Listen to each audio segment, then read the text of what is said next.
it's over. Do you need anything like I need you?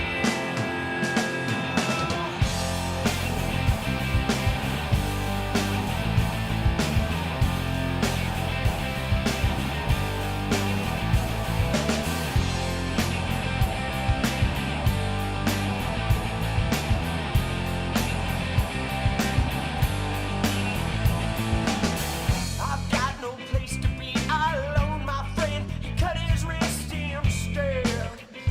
There's your answer. You better save yourself, or else nothing like success. I would rather be in hell than regret. Do you need anything like I need you? It's over. Oh, do you need anything like I need you?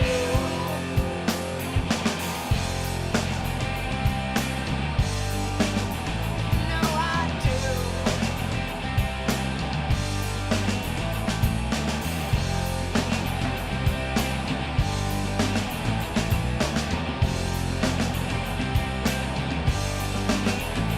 But denial, these are not my words. Tell me where are mine?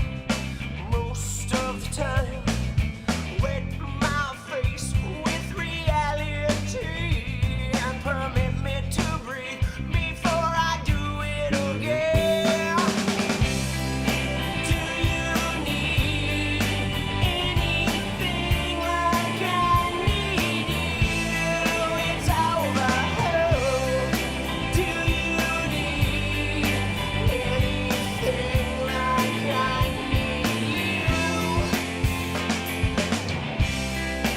Do you need anything like I need you? It's over. Do you need anything like I need you?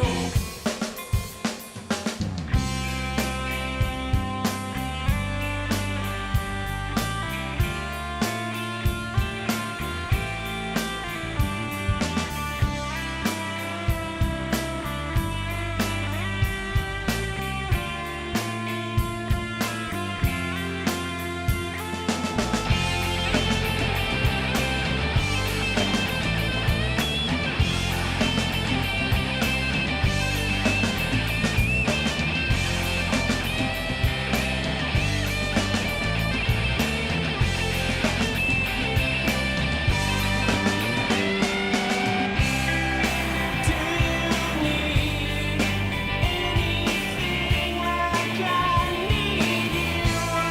It's over. Do you need anything like I need you? Do you need anything like I need you? It's over. Do you need anything like I need you?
You're all I've got.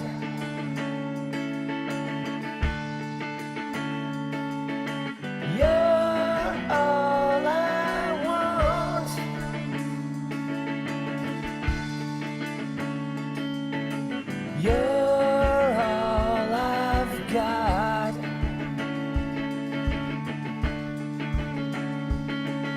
You're all I want.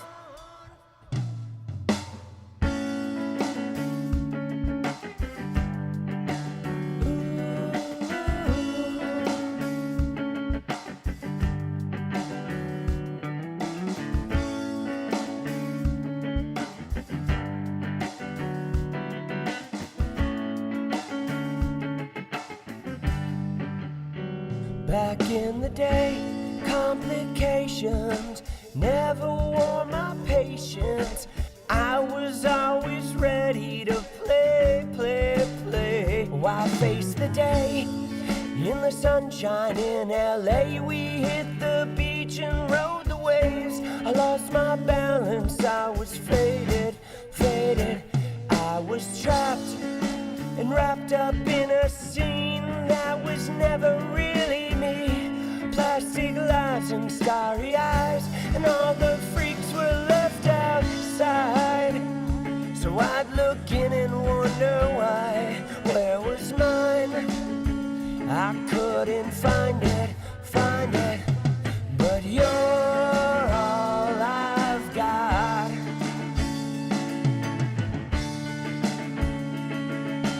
You're all I want.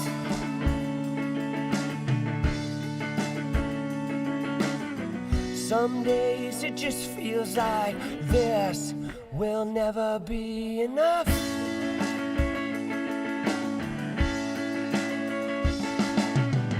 Most days it just feels like a struggle to catch up.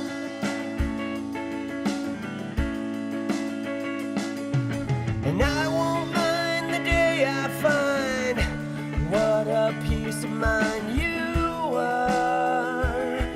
'Cause life is a wonderful mess.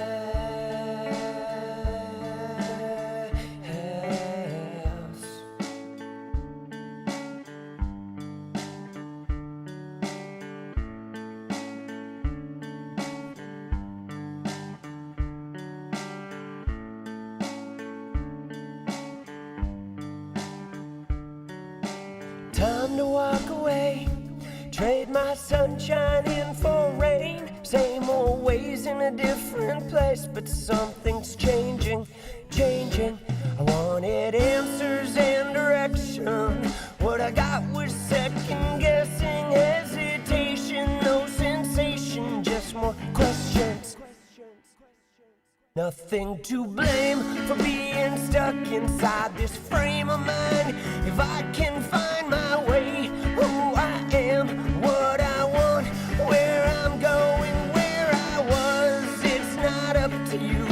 I wish there was something you could do, but you're not me, so you can be my answers, answers, because you're all I've got.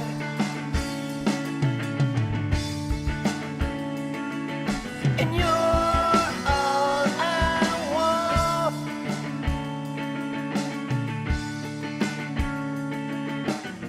Some days it just feels like this will never be enough.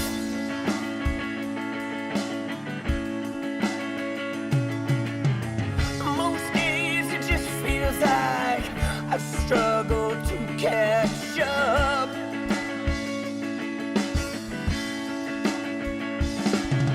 But I won't mind the day I find what a peace of mind you are.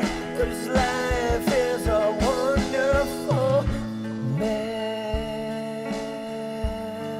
You're all I've got. You're all I want. You're all I've got. You're all I want.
Let's go.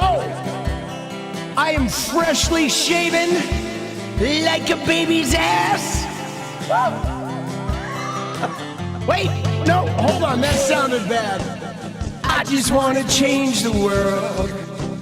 I just want the perfect girl. I don't want to hang around. I'd rather be found. It gets better. I wonder, My pleasure. together, everyone's waiting, anticipating. Here we go. We're gonna do one round of the chorus since it's a good tune. Then we're gonna get into it. Here it comes. I will never be alone again. I'm immune to the things they said. My heart's unbreaking. You're radiant truth. I know that you will understand, because I finally found myself. My heart's unbreaking. You're radiant. Hey, I just want to change the There we go. world. Dude, I thought I'm the not light gonna wasn't wait looking my right. turn. I don't ever want to come down. I'd rather be found. Yo, let's go, let's go, let's go. Oh shit. All right. Reminder. Just getting in here real quick. Couple reminders out of the gate.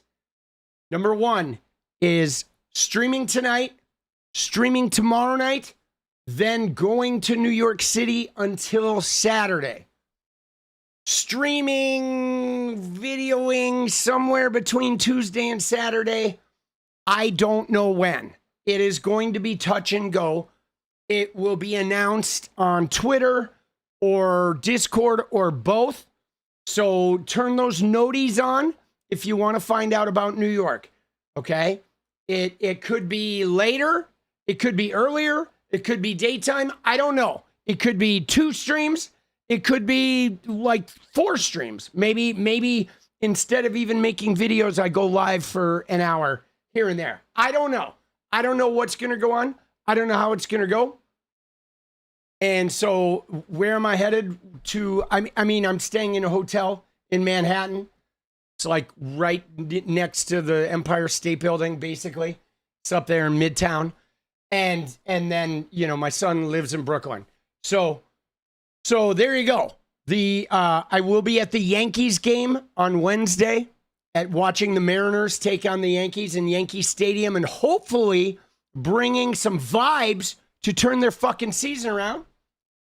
Right? That's the goal. Okay? That's the goal. Right? Trying to bring some mojo back to the boys. All right. So, that's number one. Number two, okay? Number two, I will be, I think I'm going to be on 𝗙𝗪𝗏's stream tomorrow, okay? Tomorrow morning, right? Around 11:30, like noon, somewhere around there. Unless he cancels on me again, I am going to go talk to 𝗙𝗪𝗏 for a little bit tomorrow morning, all right? So, he's canceled the last 2 times, so we'll see. All right? That's another announcement. Now, a third announcement, guys. You ready? You ready for this? This is crazy. But so I missed the taping because unfortunately the video, the message ended up in like a very random inbox. And so I didn't get it in time, but I am in contact now with the person who sent me this message. All right. And here, I'm going to show you. This is fucking amazing, guys. You ready? You ready for amazing? What I'm about to show you is amazing because we have had a week of like getting out there. All right. And, right, you hope that wasn't a scam? No, it's not a scam. That's the actual person that fucking books his show. And, right, that is her. And let's see. This is crazy. This is crazy. All right, you ready? So here goes. Let me find it. It's in fact, I think it's directly related to a comment I left, right? Because where is it? Hold on. There we go. It is this. Oh shit, boss.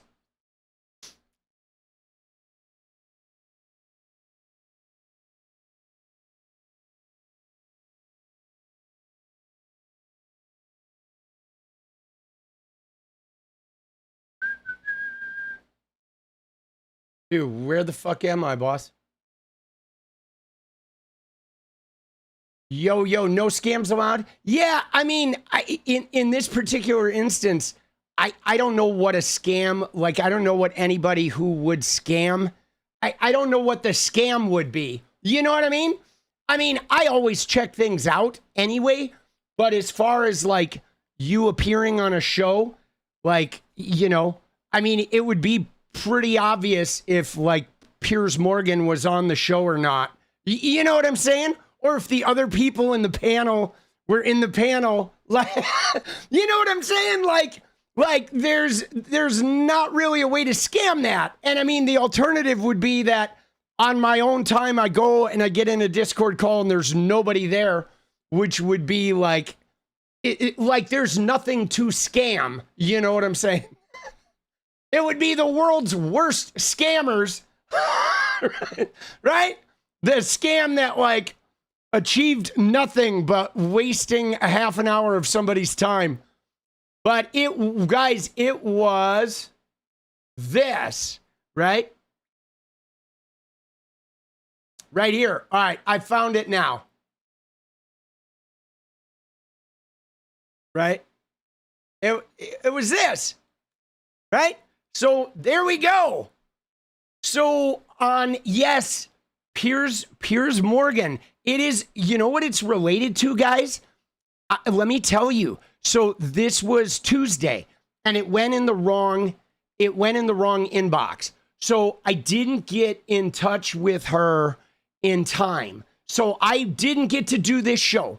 But apparently what ended up happening is this goes back to Piers, okay? On Monday, Piers was talking about this instance, okay? Piers on Monday was talking about Sophie Cunningham,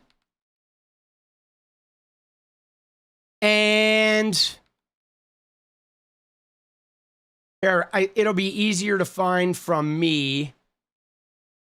On Monday, right? On Monday, Piers Morgan posted this, saying it's not controversial to support blah, blah, blah. And I said, no one is advocating for men to be in women's sports, Piers. Come on, man. Have me on the show. We can discuss all the nuance you're leaving out. And then, sure enough, like Tuesday, the show reached out to me. And dude, they may ask for money. Dude, nobody's asking for money. If a show asks you for money, bro, you would run like hell. But no, this woman is the woman who books Piers, all right?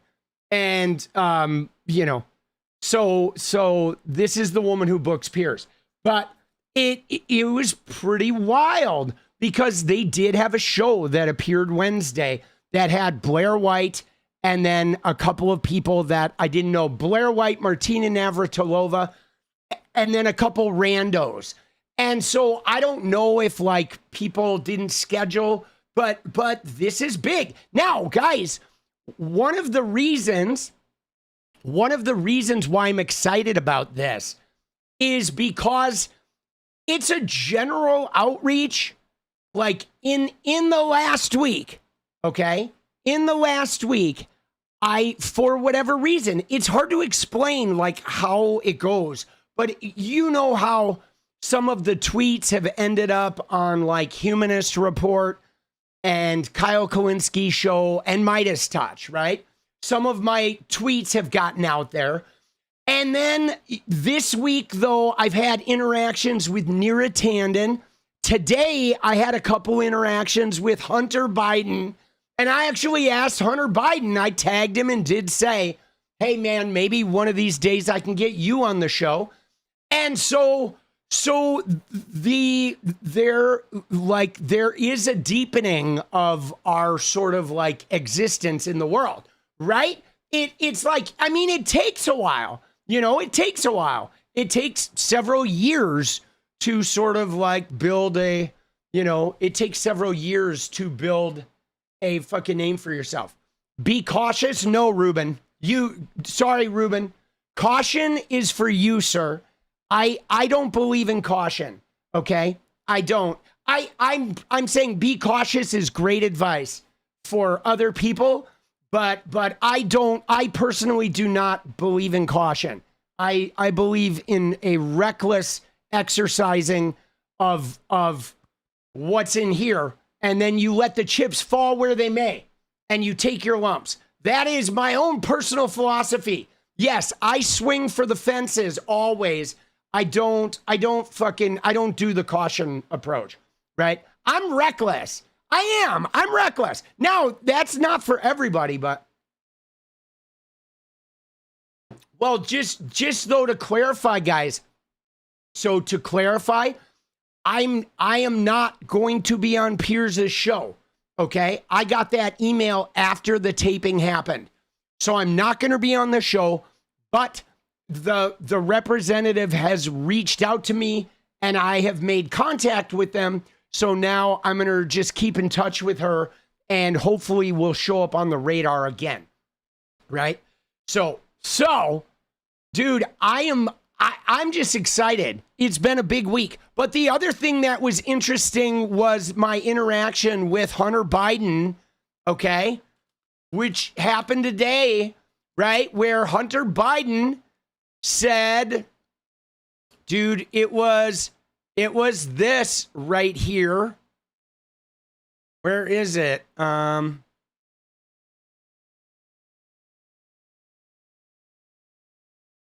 Oh, dude, why is it not showing my replies? What was it? Yucking. There we go. There it is. So, dude, I did have an interaction with Hunter Biden. Okay? Hunter Biden posted this, and I said, what is bothersome is while you're out there yucking it with Candace and Tucker, your dad's special assistant endorsed Mike Rogers. You should be vocal against that. And he said, who endorsed? Let me be very vocal. I'm all in for 𝗙𝗪𝗓. And I fucking showed him this. And then he got back to me saying he's out of his mind. And then I fucking did invite him on the show. Don't forget us when I'm a star. Dude, well, first off, guys, I don't know what you think would happen. Like, if I became a star, I'm still going to be streaming every day, right? You know what I mean? Like, I'm not going anywhere. It's not like I'm getting plucked out of here and I'm going to end up on fucking CNN or some shit, right? I'm only going to be here, right? But so I'm just excited though. Guys, I'm just excited that people are like, I'm getting some response, okay? You know what I'm saying? I'm just excited that I'm getting some response. Because I don't know how many of you guys have gone out there when you go out and, you know, when you're building something, like if you go out and you're trying to build a Twitter or you go out and you're trying to build a YouTube, you literally go out there and you put energy out into the world and like nobody replies to you. Nobody even knows you're there for, it can be years, guys. It can be years. Can I tell you? I did political Twitter in 2013, and I did that until 2019, 6 years, and nobody even like the only likes on my tweets were my own for 6 years. And then I became a gamer, and then my Twitter changed and sort of blew up on gaming. And then I went to politics again, and it went back to like nothing. And 2 years later, we're starting to get a little traction. So I guess the thing is if you're building something, don't lose hope. You know what I mean? Realize that you can be screaming into the void for a long time, but that's when you sort of develop your relationship of like doing it for the love of the game, right? Because I think it's important to develop that, you know, it's important to develop that thing of where you're doing it not for the likes or for the attention or for the clout. You're doing it because it's just you presenting you. And that's when you find the magic. There is a great interview with Bryan Cranston. Okay, you know Cranston from Breaking Bad, right? There's a great interview with Cranston where they ask him about auditioning, and he says, no. He's like, the way I audition is like auditioning is me doing my thing. I create a character for the audition. I go in, I do my work in that audition, and then I leave it in the room. He's like, I'm not there to get a role. I am there to play a character in that confined space. And when you get your career dialed in that way, that's when the magic happens. When you go in there and you're trying to appease the producers, you're trying to be what the director wants, you don't get any traction. But when you love the work and you turn it inward and you go in there and you're sharing your artistry and then you just leave it in there and walk to the next one, he's like, that's when the jobs just start finding you. And I'm telling you guys, it's true. It is like there is something to be said when you stop being about like trying to be the thing, the approval, trying to fill the void, and you just find a way to present your fucking your story is when people start connecting it. You know what I'm saying? It's when people start really connecting. And it's hard because you have to figure out what your story is. And so it's hard when you're like 20, right? When I was 20, I didn't know what the fuck I was doing. I mostly just, you know what I'm saying? I mostly just ran around and kicked doors open and tried to squeeze my way in there, right? Big in the black community. Let's go, Tyler. Let's go, dude. Appreciate you, boss. Dude, Tyler, you realize you have the last name. I think you have the same last name as one of the players on the Tampa Bay Rays, dude. Right? Palacios, right? I think that, dude, have a good trip. I will. But yeah, so today I felt good, you know, like, I mean, can I just tell you? Let me just tell you for perspective. So there was a time, I don't know, 15 years ago, 20 years ago, where I would have looked at that email from Piers Morgan's associate, and the fact that I missed it, I would have been so upset. I would have beat myself up like, dude, why don't you check your Instagram emails more often? What the fuck? You should look in the spam folder every day. You just blew a big opportunity, right? I would like spin negatively on the fact that I missed the opportunity. And like, so watch that behavior too in yourself and realize that when the timing is right, the timing is right. And when the timing is wrong, you don't have to beat yourself up too much about it, you know, because it'll find you, right? It'll find you. It will. Stay genuine and it'll find you. But yeah, I'm excited. I would love to get Hunter Biden on the show. Okay. I would love to get Hunter Biden on the show. I would like to, I don't know, I'd like to ask him some honest questions about the end of his dad's tenure. Congrats, dude. Big hands. I know you're the one. Let's go, Beetle. Let's fucking go, Beetle. Thank you, boss. Dude, big hands. I do know you're the one.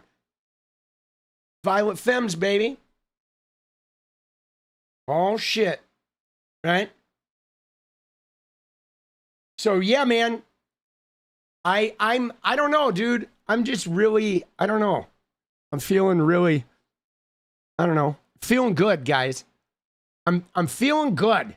I am. It's been, this is like, we're coming up on, you know, I have a birthday in a couple months, and it's been a long, you know, it's been a long couple years, okay? I first wanted to start this channel in 2024, 2022 is when I originally started the fucking YouTube, like when I called it the Politics of Humanity. And then I didn't make any videos for months. And then I did 2 starts and stops of making videos, quitting, deleting them all, waiting several months, trying again, making some videos, deleting them all. And then I got started again on a lark, really, just by posting a joke video about Katie Britt that sort of blew up. And then I was like, oh, fuck, I guess I'll start making videos now, right? And so, and in the beginning, there was just, I had a lot of haters, right? I still do, but a lot of the gamer haters were pretty shitty in the beginning. But now, right? Now I'm fucking, you know, now it's starting to roll, right? Over a year in, under 500 subscribers. Yeah, see, that sounds about right, Professor. Like, I remember, like, my first YouTube channel, the one right there, that it's a gaming channel. It was the same way. It, like, I had a couple hundred subscribers for, like, a year and a half before that started fucking taking off, right? Katie, the OG Bible Eyes, yeah. Let's go, baby. Dude, we gotta just keep putting ourselves out there, all right? And I think I'm talking about this because there's, like, as a family, we're fucking putting ourselves out there, right? This week is sort of a culmination of things. Jenny started a new, hold on. Yeah, all right, perfect. Jenny started a new adventure, and so she's been putting herself out there. Dude, Bryce moved to New York City, and we're going to visit him, and he's going to play his first open mic. And so he's, like, stepping out somewhere, doing his first open mic in New York City, which is, like, crazy. So there's, like, a lot of, I don't know, there's a lot of cool shit, like, going on right now. And I, you know, look at what's going on, Pinky! Look at what's going on politically, guys. Can I just say, and hear me out on this, I am impressed that Abdul El Sayed and AOC and Bernie are not throwing Hasan Piker under the bus. I am impressed. Okay? I am like, all the news shows today were all about Hasan Piker. Everything's about Hasan Piker. Oh, disavow him. Oh, this comment he made 7 years ago. It's like, yo, dude, what the fuck, bro? Donald Trump was, like, graping kids with fucking Jeffrey Epstein. You want to talk about something a Twitch streamer said 7 years ago? Fuck off. Seriously. And they're not doing it. They're not throwing him under the bus. They are holding the line.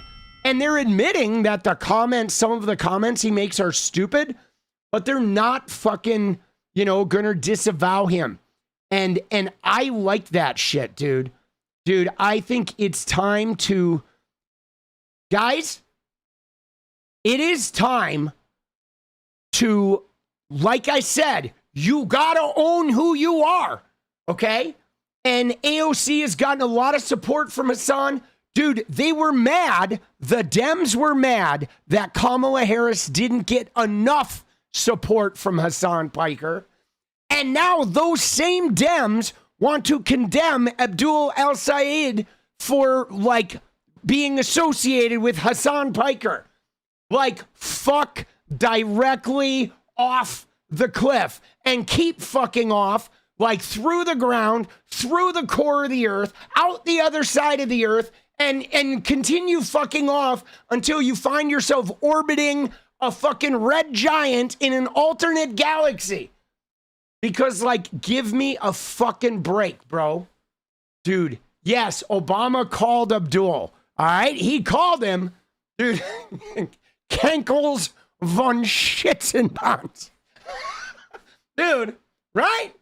Dude, fuck this. Man, I'm serious. Oh, all right. Can't watch them when you're hungry. All right. Well, let's go. Dude, JD said Trump was Hitler. He did. I'm just, right? Right? You saw Tabitha saying Hasan and Abdul are not for the African community. You commented, so what? Yeah, see, though, that's just it, guys. Hasan and Abdul, they are for the African community. I don't know why they think they're not.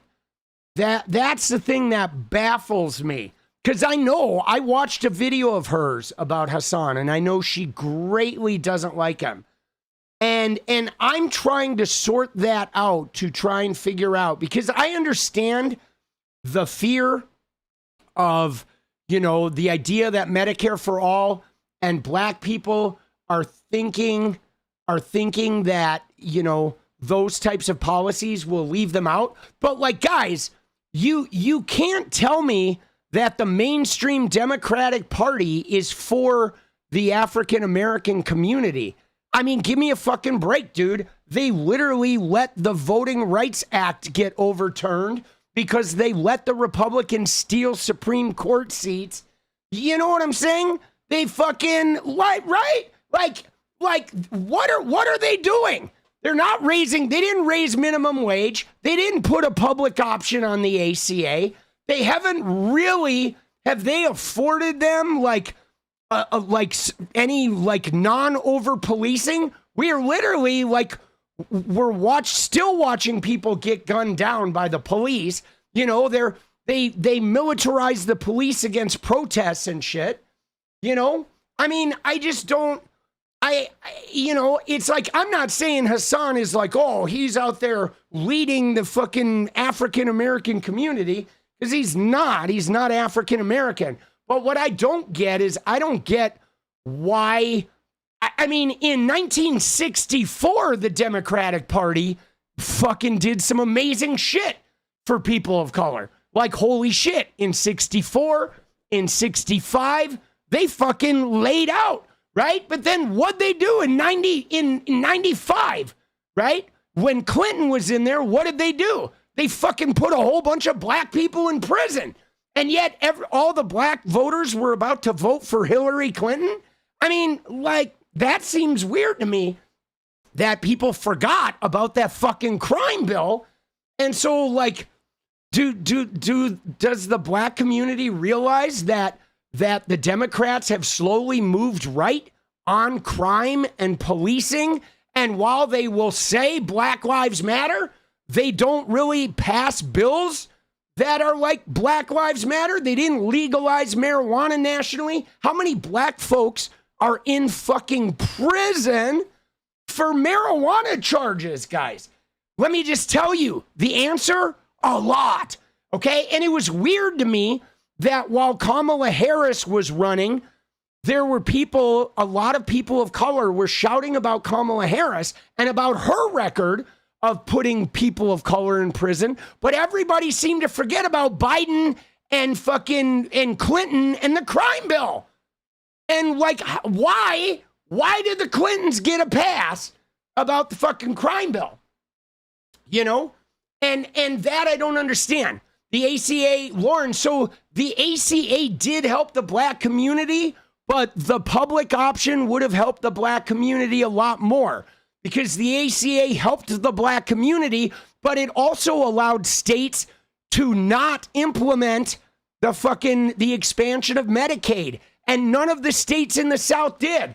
Okay, Mississippi didn't do it. Alabama didn't do it. Tennessee didn't do it, right? South Carolina didn't do it. So a lot of the states in the South that had wide populations of people of color, the states didn't expand Medicaid, and a lot of those people did not experience the real benefits of the ACA. There was like a loophole that the states could still suppress it. And then Trump comes in and dismantles all that shit.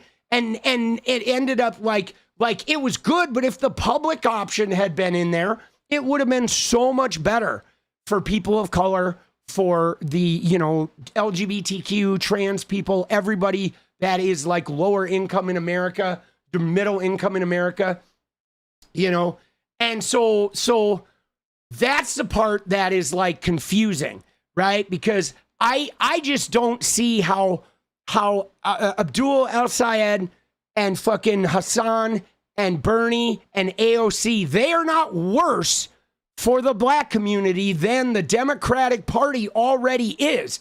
They are, in fact, better. And yet it's like, it feels like a lot of the black community doesn't know that. You know what I'm saying? And that is like, that's the thing that's really fucking hard for me.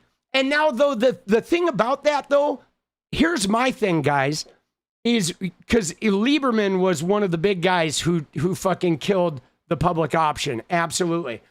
But, like, the Dems don't threaten. And, right? Like when the public option was on the line, the Dems should have sat down with Lieberman and the other guy and said, they should have sat Lieberman down in a room with no phones and no bugs and said, here's the deal, Lieberman. You're going to fucking vote yes on this public option, or we're going to destroy your fucking career, bro. You vote yes on this thing, or we are going to primary you. We're going to get you out of office. We are going to make sure that your state receives no money. We are going to fucking use the full force of the coalition to wreak havoc upon you unless you vote for this fucking bill. And that's that. And there's no ifs, ands, or buts. So you make a decision right now. Are you with us? Are we going to help the public? Or are you just throwing your shit on the line? Okay?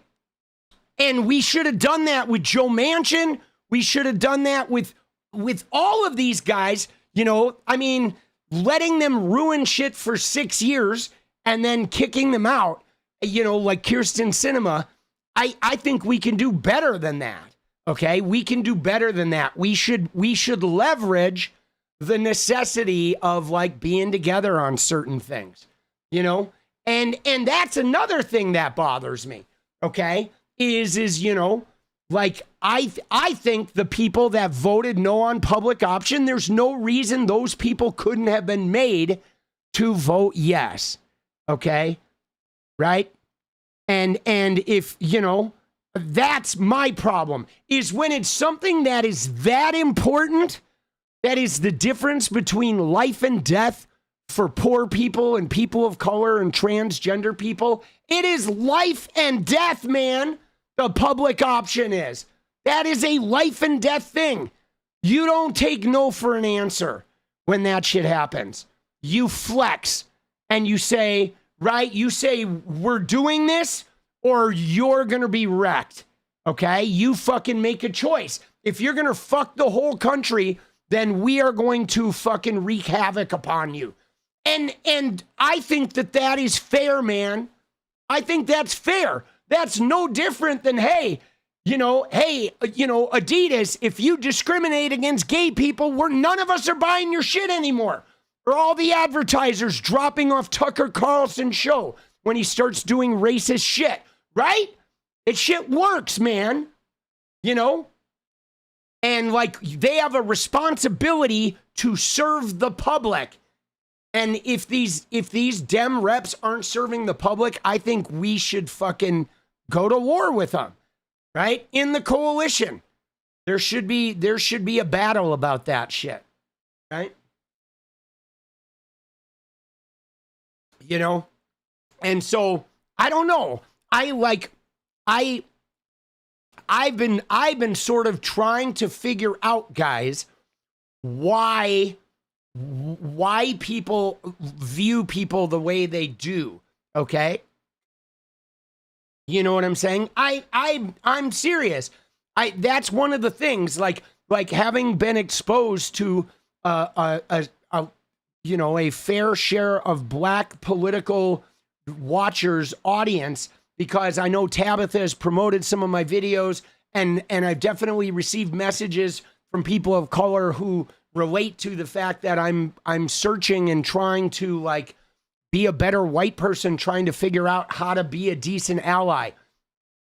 One of the things that I don't get is how like the Clintons and Biden got a pass for the crime bill of all things.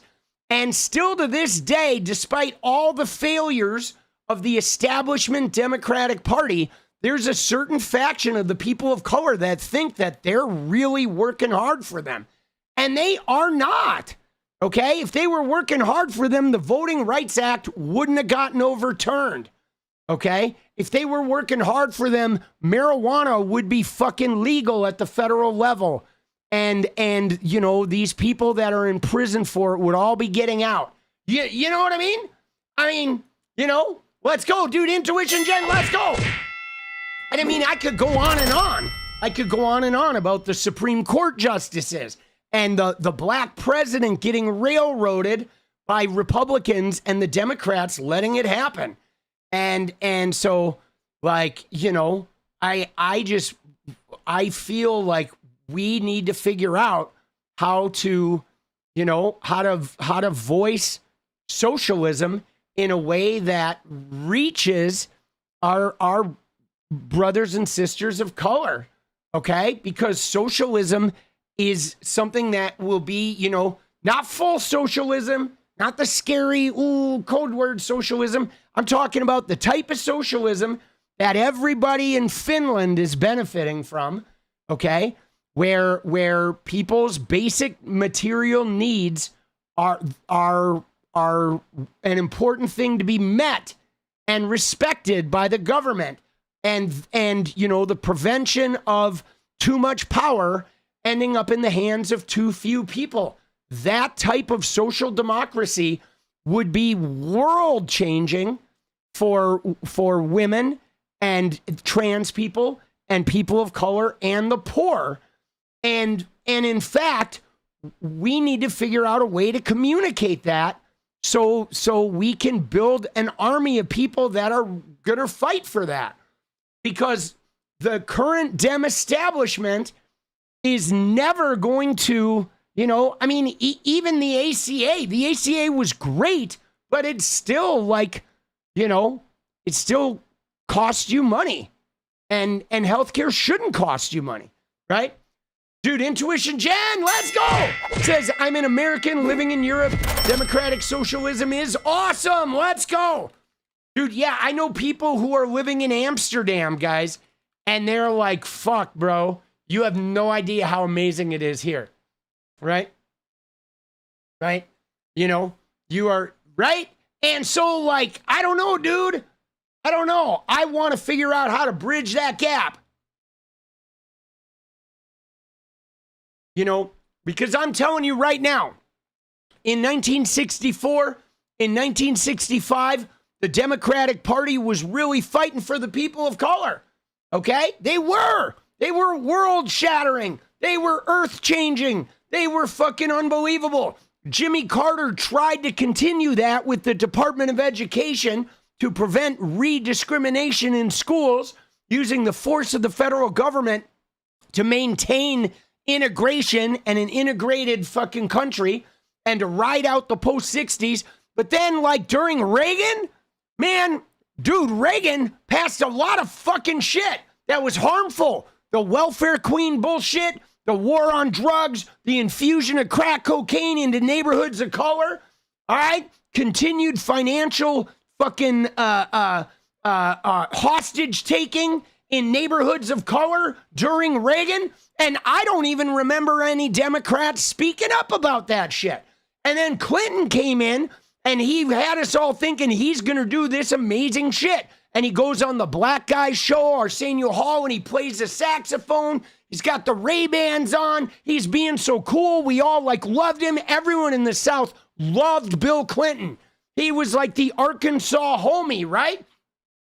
And then what does he do? He balanced the budget, and there was a fair amount of prosperity, but then he did the fucking crime bill, and we watched Rodney King, and we watched the police get off after beating fucking Rodney King, and it was like, what the fuck are we doing? We're right back to fucking militarizing the police against the people of color.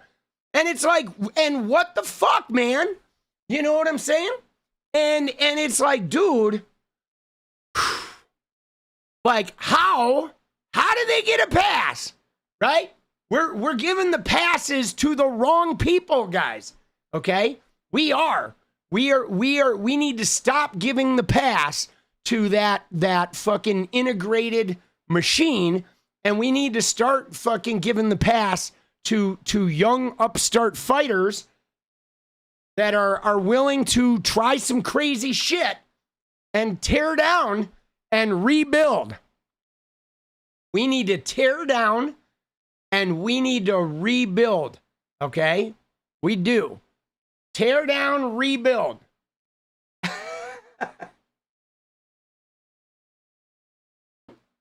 People like me weren't around. All right, I'm working on it.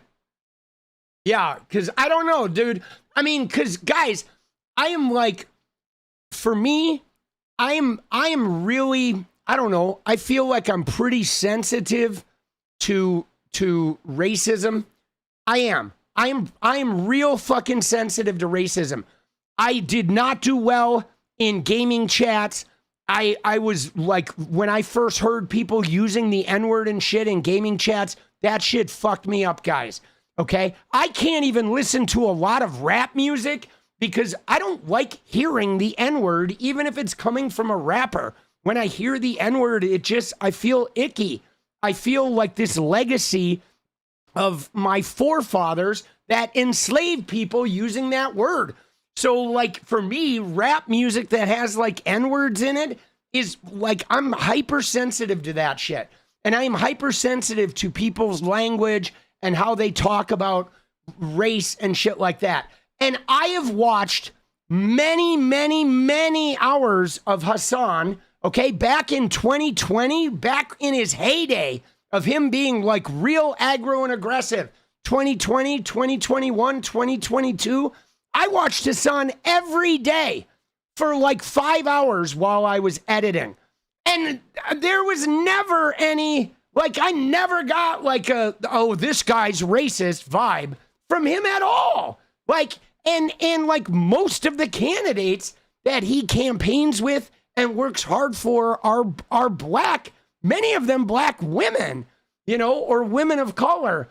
And so I just don't understand where people are like thinking, I don't know if there's like, is there a lot of Islamophobia in communities of color?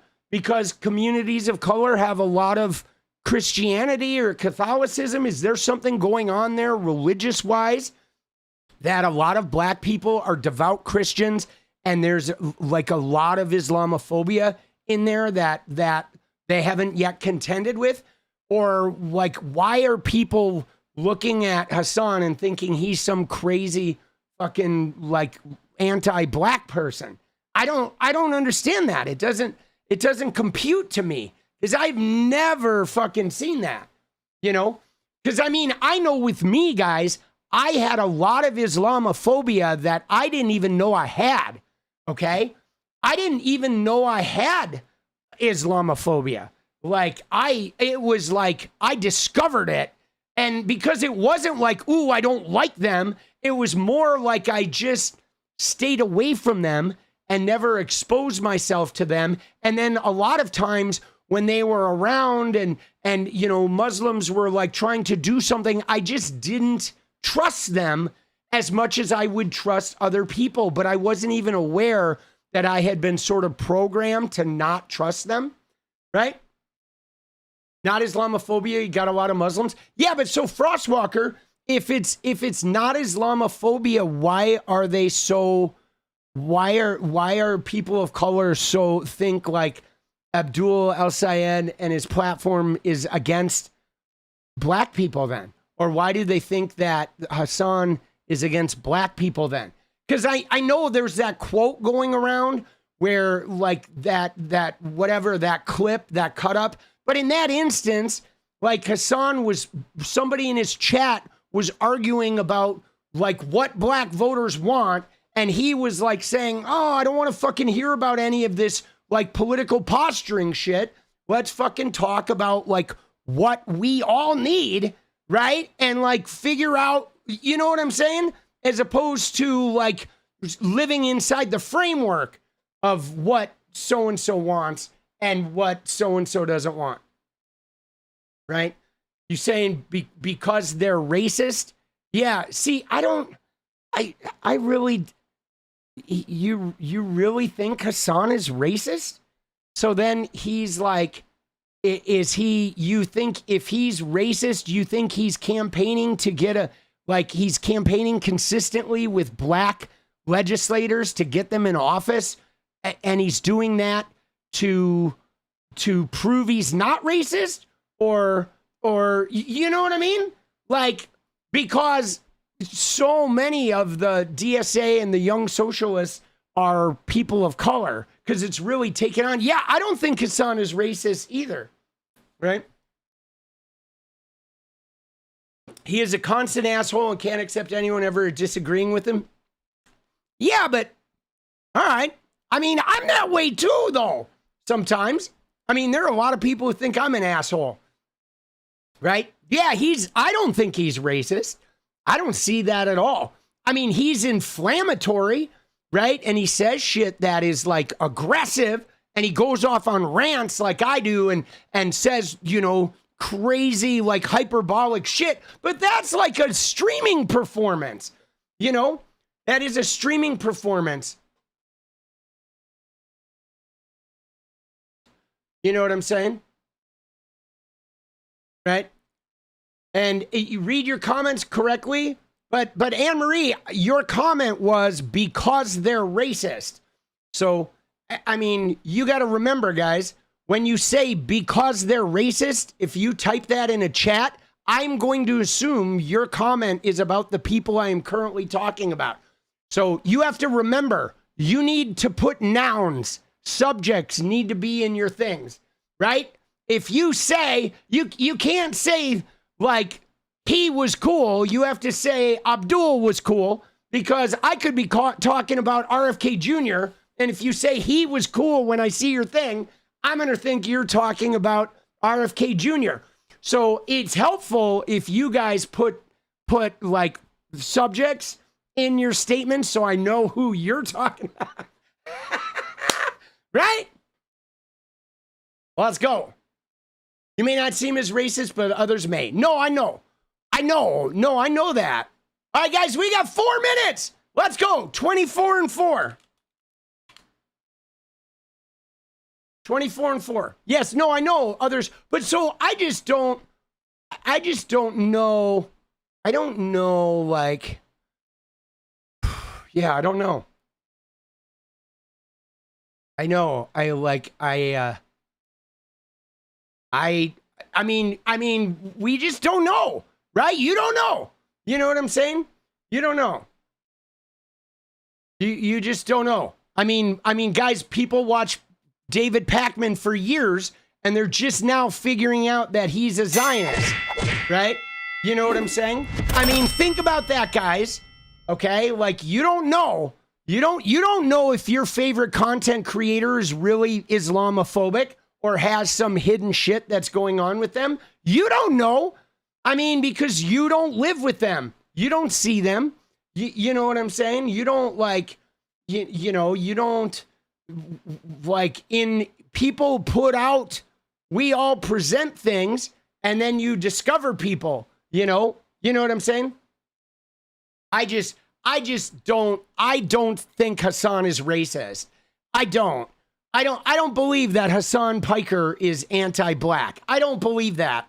at all. And I've seen some black content creators like say that, and I just don't believe it. And I've watched their videos where they have like these cut up things and clips, but I've literally watched hundreds of hours of the guy. Like for 2 years, I watched Hasan Kamala like every fucking day for like 5 hours a day while editing. And if that guy was like racist, I would have seen it, right? Like I'll watch somebody like Destiny, and you can tell that Destiny is like a right winger a little bit with his aggression. He's got that right wing aggression. He's got that like looking down on women. He's right. He's got that boys club vibe. Destiny does. That if you watch a lot of Destiny, you realize, yeah, this guy is like, he's saying he's a liberal, but he's got this nastiness that is real, misogynistic, that like when he's, making content with 𝗙cie and Andrew Tate, you can't always tell if he is on the fucking, right? You can't always tell whose side he's on. Okay. Destiny, right? He's got that predatory sort of vibe, that right wingers have, right? And yeah, I know you say Tabitha exposed Hasan, but I watched like a 20-minute video that Tabitha made about Hasan, and I saw it, but like I don't know, man. There's a lot more to Hasan than those clips. Right. And I don't know, that video felt like it felt a little tabloid to me, guys. It did. It felt like it was a smear of him, and it definitely used clips of things that were smearing him. But like, I don't think that's the whole of him, right? Like, I don't know, man. Living, loving guidance, your honesty and perspective are appreciated. It felt like a hit piece, right? And it felt like a hit piece, but it was not accurate. That's the thing. It had the clips, it had the venom, and it was definitely a hit piece, but it was not accurate, guys. I mean, I could make that hit piece about anybody. I could take some clips and like, you can, you know what I mean? I mean, we all, if you talk enough as a streamer, right? And I love Tabitha, but I felt like that wasn't fair because there's like a lot more to him. And I saw somebody in chat say that she was really mad that he didn't do enough for Kamala. And I could see that. That would sort of make sense. That would make sense if like, if she like, then maybe to her, if she was really mad at him and felt like he didn't, like maybe for her, those clips felt like, wow, this is the proof I'm looking for. Like, this must be why he didn't support Kamala Harris. And then I could totally understand that she finds those clips and she gets them. Somebody like exposed her to those clips.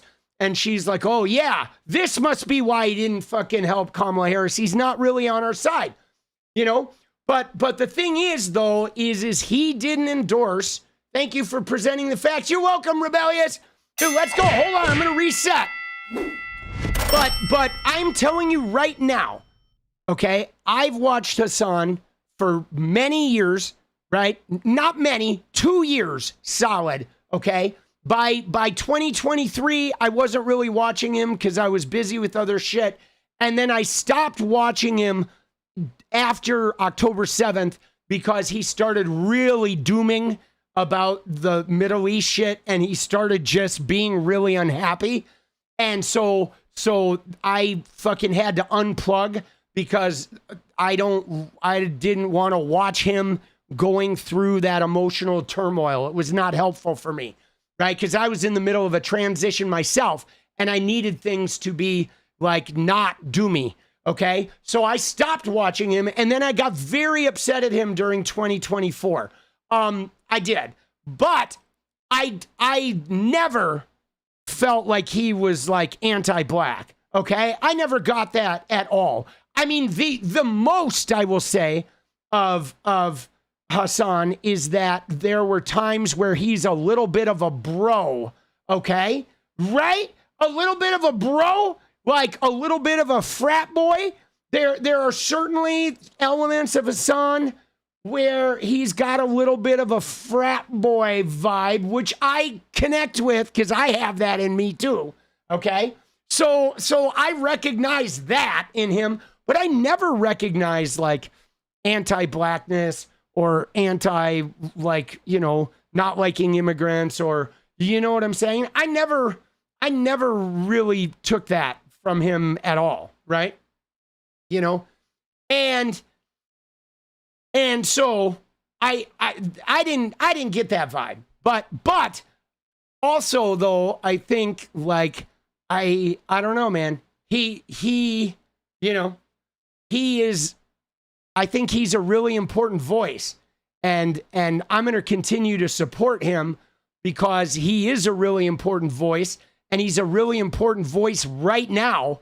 And he's aligned with a number of other really important voices that, like, we have an opportunity to make some significant changes, right? Right? It feels to many of us, it is accurate. Stop putting this off as just streamer speak. I'm not putting it off as just streamer speak, right, Frostwalker, but I'm just telling you, like, my perspective, right? You know what I mean? And again, I can think, wow, this guy's not racist, and you can think that guy is racist, right? Like that, I'm sure.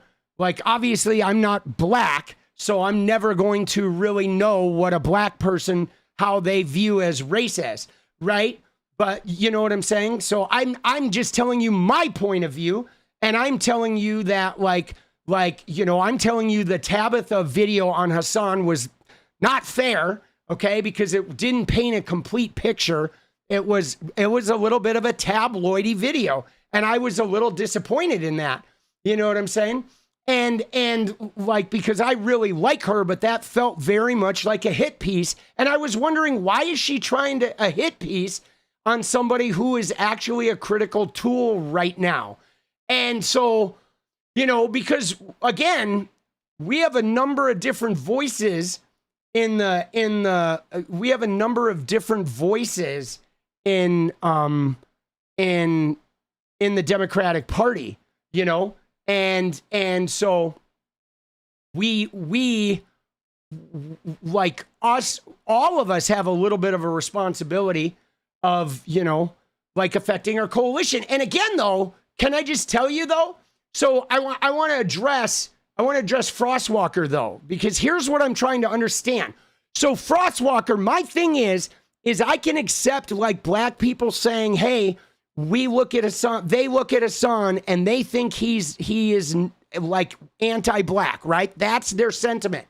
But what I'm trying to understand is how did Clinton doing a crime bill that devastated fucking an entire generation of black families, how did you guys forget about that? And then, like, we're all pro Hillary Clinton when she shows up with hot sauce in her fucking purse. How did that not feel like pandering coming from the Clinton family that literally destroyed a generation of black families? Like, and yet, like, it seemed like Biden, also fucking racist background, crime bill guy, and friends with Richard Byrd, Strom Thurmond. But like Biden and Clinton, black voters are like, we love them, but like those guys are fucking racist. Like, bro, how? How are you like saying Hasan's a racist, but you're saying that Joe Biden and Bill Clinton weren't? They literally made policy that devastated the black community, right? And then Hillary shows up with some hot sauce in her purse at the black fucking radio show, and the black voters are like, oh yeah, she's cool. Forget about the crime bill, right? Like, that doesn't make sense to me. Like, why aren't the black voters mad at both of those groups? Okay? And like, I understand the black voters in 1964 heralding the Democratic Party. But by 1996, 1998, the Democratic Party was not being that good to black voters, right? You know? And that's what confuses me, right? And like, so because there is some sort of like thing where like one group of people are being forgiven of some very big sins, And other people are being held like, oh, you have sinned and we're done with you. And I'm like, I'm trying to unpack that because I want to bridge that gap, because I want some goddamn socialism, and I want to like not have the black voters think that I'm trying to hurt them. And like, I want them included in this because I think their voices are really fucking important, right? Because they're literally like the forgotten voices. Like, we need them there to make sure that nobody gets forgotten. We need them to be leading the charge, you know, in a large part of the way. Like, we need all of us. And so that's the part that I don't fucking like. That's the part about me that is like, I don't know how to like bridge that gap. Okay? You know, that's the thing that's so confusing to me. You know? And so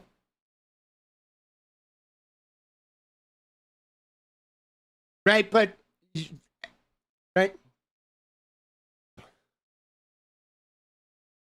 Have some chance or have no chance, right?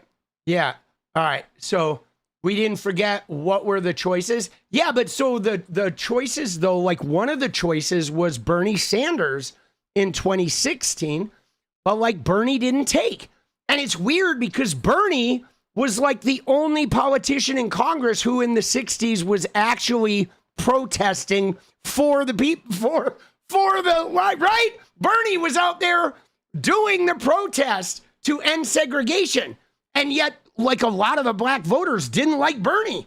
And I'm like, dude, that's weird. Dude, Hillary Clinton was not out protesting to end segregation. Joe Biden wasn't fucking protesting to end segregation. Dude, he was hanging out with the segregators, right?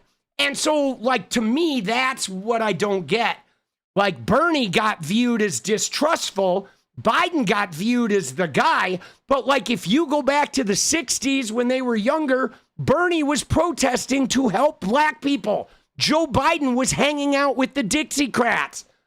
And yet they voted for Joe Biden? How? How did that, like, you know what I mean? And I'm, like, trying to understand that is like, you know, it's, like, confusing to me. Do I know or interact with blacks here in Oregon? So, AJ, I mean, I do. It's like, I don't, for one thing, AJ or LJ, I don't interact with a lot of people in general because I edit videos. I see people when I go to the grocery store, okay? That's pretty much it. I don't go out. I stream 7 days a week. I edit videos 7 days a week.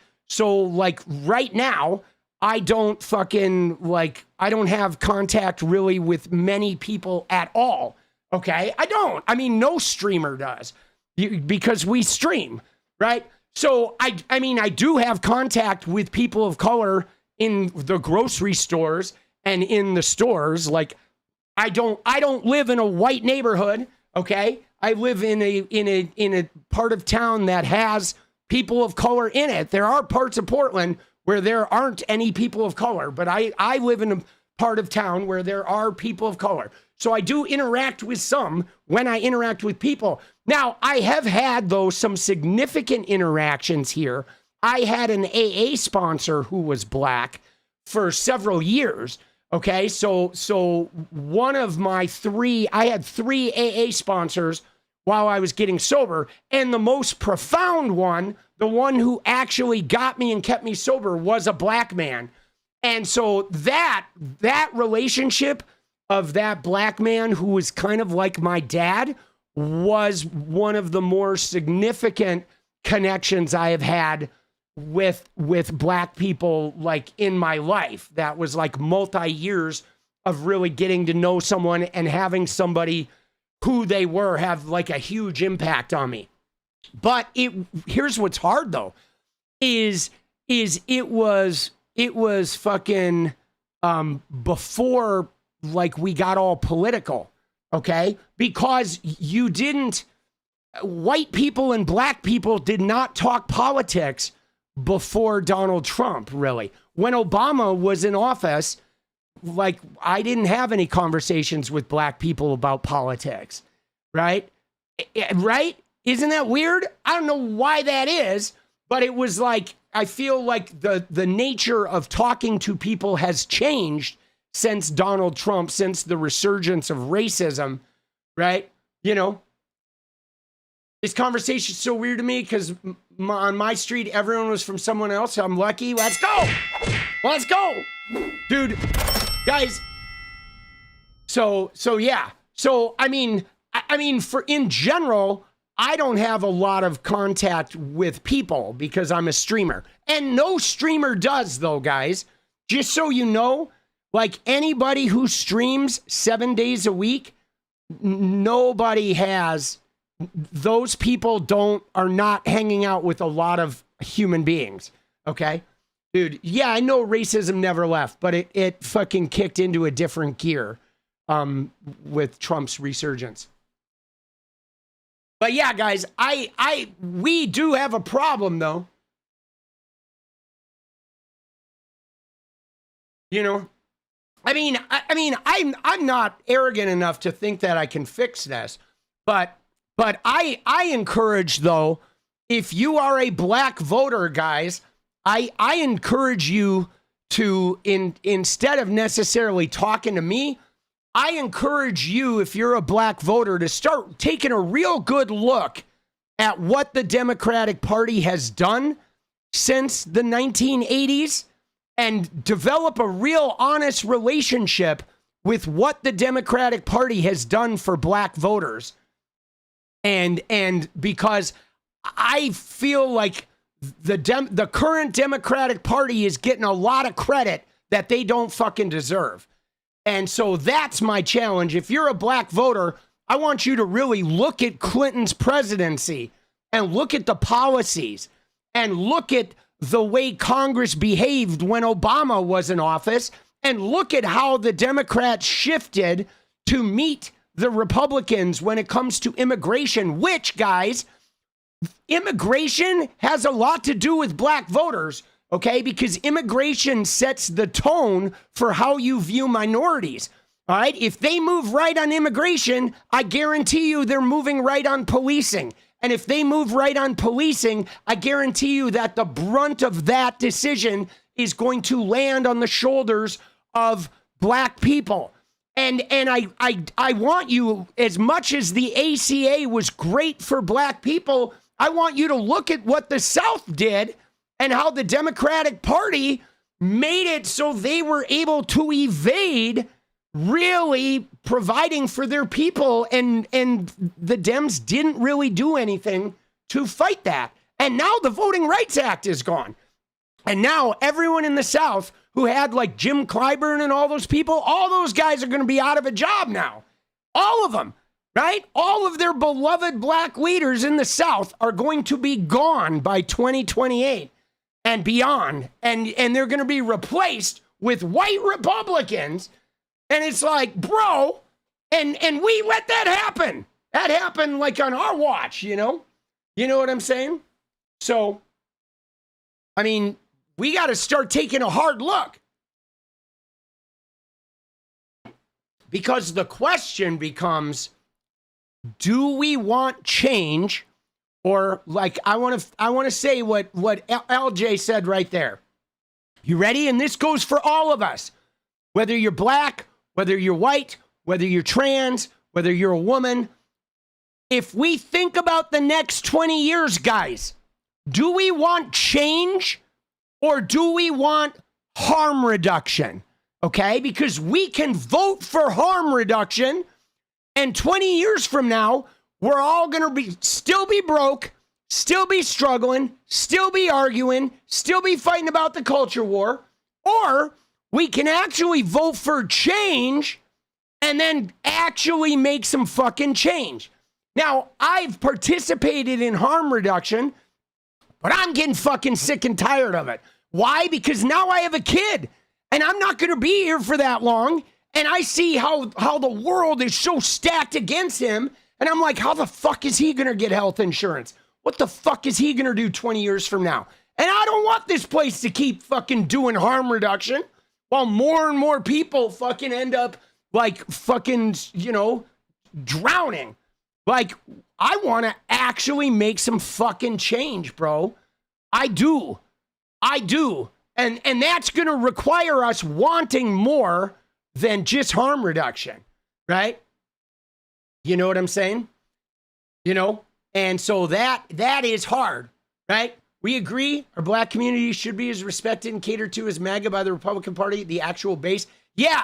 Well, dude, see, that's the thing that's hard though, guys, is like the Democratic base is hard because there's multiple bases. Because yes, the black voters are a base of the Democratic Party, but they're also only 12% of the country, which means that even when 100% of black voters vote for Dems, that's not enough alone to win an election, right? But it is enough to sink an election if everybody else votes for something else. The black voters not voting is enough to sink it, but they couldn't elect somebody on their own, right? So it's like they're not the entire base, but they have a very controlling interest in the vote. But then there's also like there's white voters, there's young people voters, there's college educated voters, right? There's multiple bases, and each of those bases have kind of a controlling interest. And so that's why, like, it's like we all really need each other, right? Because if the young people opt out or shift, we lose. If the college people opt out or shift, we lose. If the black voters opt out or shift, we lose, right? You know what I'm saying? But if everybody else shifts and any one of those groups shows up at 100%, we still don't win. Dude, you know? So we do have to, like, find a way to fuse, guys. We got to find a way to fuse, bro. Right? Why the fuck are we getting called out? Call out the white folk? Dude, I'm not calling you out. I'm calling all of us out, bro. My God, dude, my voting demographic is terrible. Dude, white Gen X men, like my fucking men my age are literally the biggest Trump voting crew out there, right? Like, dude, I can't do, like, I don't know what to do about men my age, right? They're terrible. But the thing that's hard is, like, I'm not trying to call anyone out. I'm just trying to understand. I'm trying to understand, like, how we can bring each other together, okay? Because right now what I'm seeing is like black voters that are pitching college-educated white voters as the enemy and or DSA members as the enemy, and like then there's like white voters that are like, forget the trans people, like, we believe in their rights, but let's not talk about them. And so they're like trying to just ignore things. So we have like a white voter problem, right? We have a white women voter problem that are like, too many of them are voting for Republicans, you know? Dude, Gen X white men are the worst. Like, my voting bloc are the worst fucking people in this country, right? And so I'm just trying to figure out, how do we get, like, here's what I want, guys. Okay, you ready? I want black voters and young college-educated socialists to be on the same team. That's what I want. I want young college. Now, there's a mix of that because there are more and more young black voters that are going to college. So what I feel like is there's an age split in there in our voting base, in white and black.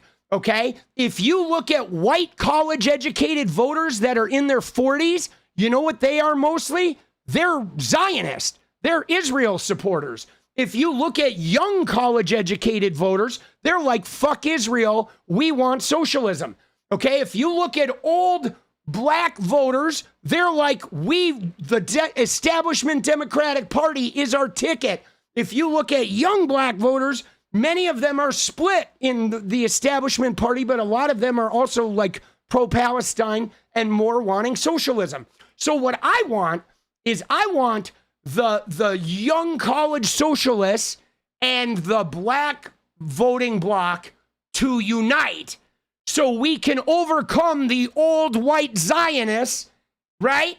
And the non-college educated people that are too afraid to take chances, right? The white rural Democrats or whatever that are too afraid to take chances and to vote for anything good for themselves because they're afraid if they try something crazy, they're going to lose their slice of the pie. That's what I want. Like, I want the black base of the Democratic Party and the young socialist base of the Democratic Party to become one. I want to figure out how do we make that happen? Because I feel like if we do that, we will have a revolution on our hands, you know? Bro, this is a wild argument. When whites are the majority of Democrats, holding them accountable should be the focus.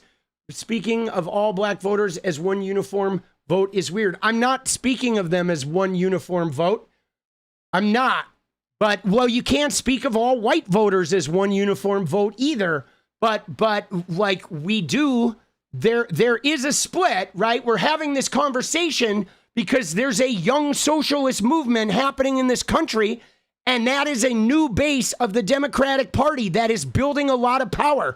And our other base of the Democratic Party, which is a lot of black voters, are warring with this new, like, part of the Democratic Party. And I think those two factions of the Democratic Party are enough to topple the white voters in the Democratic Party. Because you're not going to get 40-year-old Zionist white voters to change. You have to outnumber them, guys. That's the whole point. If you look at college-educated Democratic voters who are white and they're 45, almost all of them are Zionists, okay? Almost all of them are Zionists, guys. And just so you know, like when you say monolithic, you can't talk about voting factions without being monolithic, guys. We know that it's not one thing, but you have to understand, use some nuance here. Okay, you can't sit here and talk about the 72 different factions of black voters and the 72 different kinds of like white voters. I mean, we know that there are some factions that brew. There's Zionists. We know that women tend to think of somewhat together. And I'm not being monolithic that all black voters are the same, but it's real obvious that a significant number of the black voting base does not trust the young socialist part of the party that is rising up. And they are not monoliths, but there's no other way to talk about this without, like, you know, identifying these groups, okay? You know what I'm saying? It's like, so don't, like, badger me because I'm thinking all black voters are the same or all socialist voters are the same. They're not. And yes, guys, listen to me. White voters are the problem. But that's why I'm trying to, like, talk about defeating the white voters, guys. Like, are those of you, some of you not hearing me? That you have white college educated voters. They have money, they have property, they're fucking capitalists. Okay, the white educated Democrats are basically Republicans. You're never gonna get them on your side. Okay, they are gonna create a situation that keeps everybody else middling. They're Zionists, they're rich, they have property, they have enough power. But we can outnumber them and take the power from them if the young socialists and the women and the black bases and the minority bases and the gay and trans people, if we all come together as like a socialist power-taking bloc, we can knock those power-holding, money-holding, corporate, right, mostly white, Zionist, fucking like power section out of our party, and we can then expand. And that's what I'm talking about, okay? Like trying to get rich white Zionists to become anything but that or to vote for you. They're never going to do it, you know, but we can like get together. We can build a coalition. And now with me, what's crazy about this is I thought with like the shit that's been going on with like abortion rights disappearing and the Voting Rights Act disappearing, and they're getting rid of DEI, and they're trying to go back to like segregating schools and putting Christianity in the schools.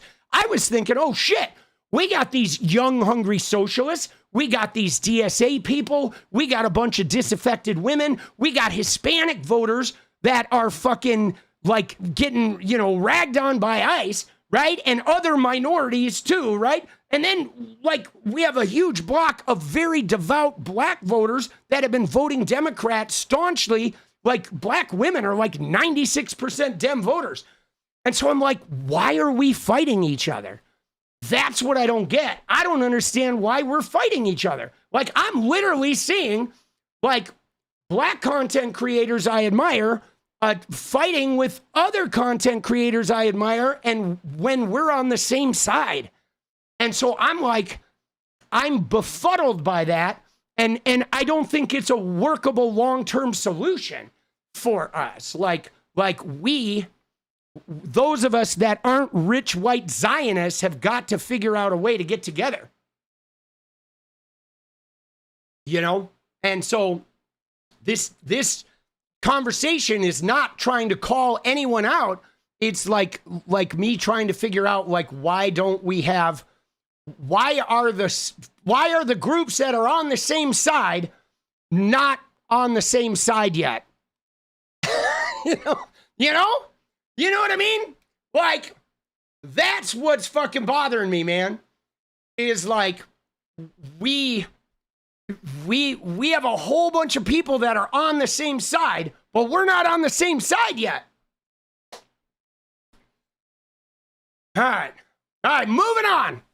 Dude, thank you. Thank you for that fucking conversation. Dude, I'm befuddled, boss.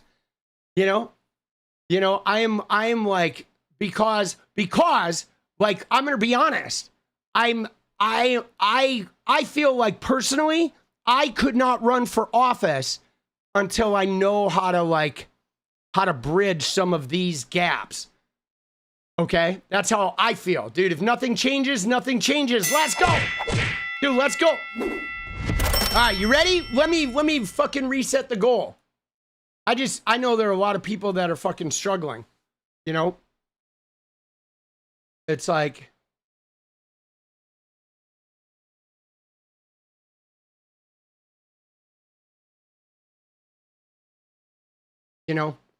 and like, because, we have an opportunity. And now, guys, you ready? Like, I mean, I think Kamala Harris knows this too. Okay. Because you may have noticed that Kamala Harris endorsed 𝗙𝗚𝗚𝗏, and she went and met with Mamdani, and she is like, I mean, we might see, Hasan Piker and Kamala Harris hanging out before too long, right? You know what I'm saying? So like, there are other people that are not just me that are thinking about this new coalition, and like there was a lot of divisiveness that happened with people who were mad at Kamala Harris because she didn't distance herself from Biden, and she didn't like voice up for Gaza, and she hung out with Liz Cheney, and she said most powerful military and all that shit. She reached to the right instead of reaching to the left. There were a lot of hurt feelings.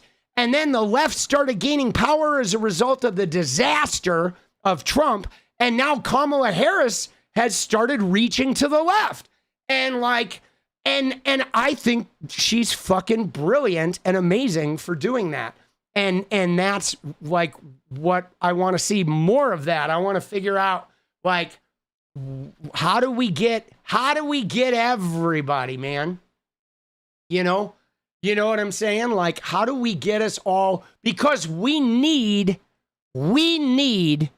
some democratic socialism. Okay. We don't need like the full DSA platform, but we absolutely need more than free market capitalism. We need democratic socialism. Absolutely. As a minimum, we need fully funded, guaranteed health care. and fully funded guaranteed education and a livable wage. Okay, period. That is the absolute minimum. Okay, but we need those three things. Those three things are absolute. Like, without them, we're never going to have freedom here in this country. You will never, guys, as long as you have to pay for health care and they can charge different prices for different neighborhoods, that shit will always be exploited across racial boundaries, across poverty boundaries, across gender boundaries. Okay? It will always, until you have fully funded, guaranteed health care that nobody can fucking take or fuck with, there will never be freedom for all people here in America. Never. You absolutely can't have it without that. Any type of insurance company involvement is going to disproportionately charge certain genders, certain colors, certain levels of income. They're going to get fucked. They're going to get charged and reneged. They're going to get charged higher rates. They're going to get lower payouts. Okay? Like, literally, we can accept nothing less than that. And if we have to take the insurance companies by force and nationalize them and like commandeer those businesses, then we may have to do that. It may be the National Guard going and fucking commandeering all of the insurance companies and like pulling them into one giant, insurance company run by the industry's best people that are now government workers. And then whatever, if there are any profits from that, it's disseminated to the people. I don't know. I don't know what it could look like. I don't want to speculate. People are going to call me a communist or some shit. But you know what I'm saying? We are not going to be free here in America. We will never have freedom until those fucking, that insurance is done. And you know what I'm saying? And today on the Sunday shows, nobody talked about inflation. Nobody talked about Epstein. Nobody talked about the war in Iran. Everybody talked about Hasan fucking Piker, bro. And and maybe that's good. Maybe it's good because maybe his reach does need to expand. Because if Hasan Piker's reach expands, so does mine, so does Kyle Kalinske, so does Emma Vigeland, so does Francesca's, so does Pastor Ben's and John's and right? And a whole bunch of other people. We will all ride the coattails of that, and a lot more people will get exposed to shit and get desensitized to it. But you know what I'm saying? But we do need fully funded healthcare. Okay, dude, Tommy the commie. Why aren't we talking about real shit? This is real shit. Oh, why aren't we talking about real shit? You mean out in the shows?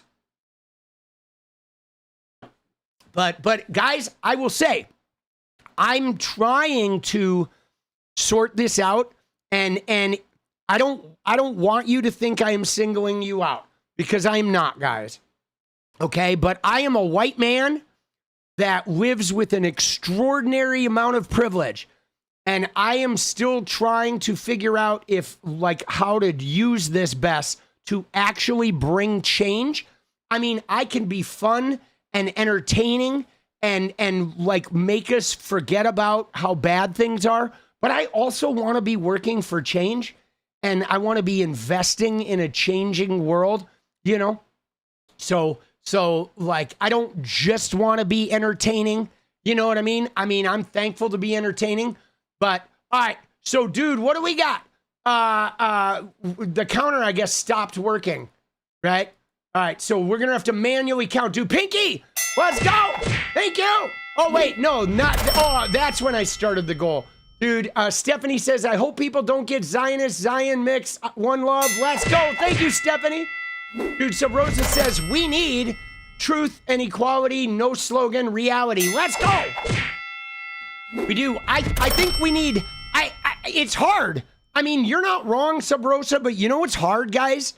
You know what's hard about truth is their truth is not an absolute. I mean, it can be in certain instances, But even then, dude, Jason's shrimp on the bobby. Dude, Jason, shrimp on the bobby. It also, like, perspective. Like, two things can be true at once, right? Like, I look at Hasan and I say, he's not racist. And a black viewer looks at Hasan and says, that dude's racist. And we're both living in our truth, okay? Because my perception of racism is different than that black voter's perception of racism, right? You could have two black viewers watch me, and one who says that guy's right on, and another one will be like, that guy's a racist, right? I mean, dude, it is like truth is both objective and subjective. And that is what complicates it, because multiple truths can be true at once. And so, like, right? And like, that is what is fucking hard, right? You know what I mean? Like murder is wrong, but if you come at me with a fucking a machete and I kill you, like, that murder just saved my life, you know? This biracial woman appreciates you. Thank you, Kelly. Appreciate you. Let's go. Fucking love it. Love it. South Carolina, right? South Carolina. Let's go. So, but yes, I like it. I like truth and equality and equity. Okay. I like the concept of equity. You know what I'm saying? I do. I like the concept of equity because I want the people who need the most help to get the most help. And the people who don't need any help shouldn't get any help. You know, like that concept of equity to me is very important. Is like identifying who needs the most help and then getting them the most help, right? And I think that, you know, people who don't need help shouldn't be getting any, you know, and some people can provide more than others, you know? Oh, Stephanie, I got you. Let's go. Tommy, I meant, why aren't we talking about real shit on the news? I've seen etc. Not here. This is real. You're real. LOL. Yeah. No, I figured as much, Stephanie. I figured as much. Thank you. Thank you. Guys, I'm trying to get real, man. I'm trying to figure out, like, dude, because you know what I'm saying? Oh my God. Look at that shit. Look at what Jenny just said, guys. Dude, mic drop. Look at what I love Jenny. She's amazing. Look at what she said. Creating a world without barriers instead of needing to help people get over the barriers society is created. Wow. Look at that, dude. That just fucking blew my mind. Dude, Jenny said she didn't make it up. It comes from anti-racism work. Yeah, dude, Jenny studied a lot of that shit and used to have family culture meetings. And oh, I want to address somebody because you know what I forgot? I don't know why I forgot this, but somebody asked if I have contact with black people in Oregon, but like, dude, we have family. I don't know why I forgot because I don't even think about, like, I don't think about the fact that they're black except when we're with them, right? And then I'm like experiencing their reality. But I don't think about them. But like, there's a number of family members in Jenny's family. Like, we have black family, and in fact, Jenny did a bunch of anti-racism work. That like, then we had these family culture meetings, and it was really interesting to see how the black and white sections of the family like kind of got to know each other in ways that they hadn't before, right? You know, that like was thanks to Jenny doing that work. But dude, I forgot about that. So yes, I actually have contact with more black people than I think a lot of white people do, right? You know, it's like, it's, you know, man, you know, it's crazy. It is crazy. Like I used to, it's just different. It's different here in Oregon, guys. Okay, it is. I admit it. Like in LA, I had a lot of contact with people of color. I had black neighbors that were like really good friends that we used to play music together and eat fucking deep fried red snapper together and fucking, you know, smoke a lot of weed together and have barbecues and shit. And they turned me on to like Southern Cajun culture. And like Portland is not like that. Okay. Portland, there's a lot less people of color here. And the ones that have like many have been pushed out of the city. Okay. They've been pushed to the east and the west. And like Portland is still a little bit like more segregated than a lot of cities are. Okay. And like definitely economically segregated because it like expanded so fast. Like the prices went up here so fast. But Oregon has a history of racism, guys. Okay. I don't know if you guys know, but racism was written into the Oregon Constitution. When Oregon was settled, you got free land here, but it was whites only. Okay. The state of Oregon was settled as whites only. And all white settlers got free land. Okay. And I talked you into giving Hasan a chance. Hey man, I say explore it all.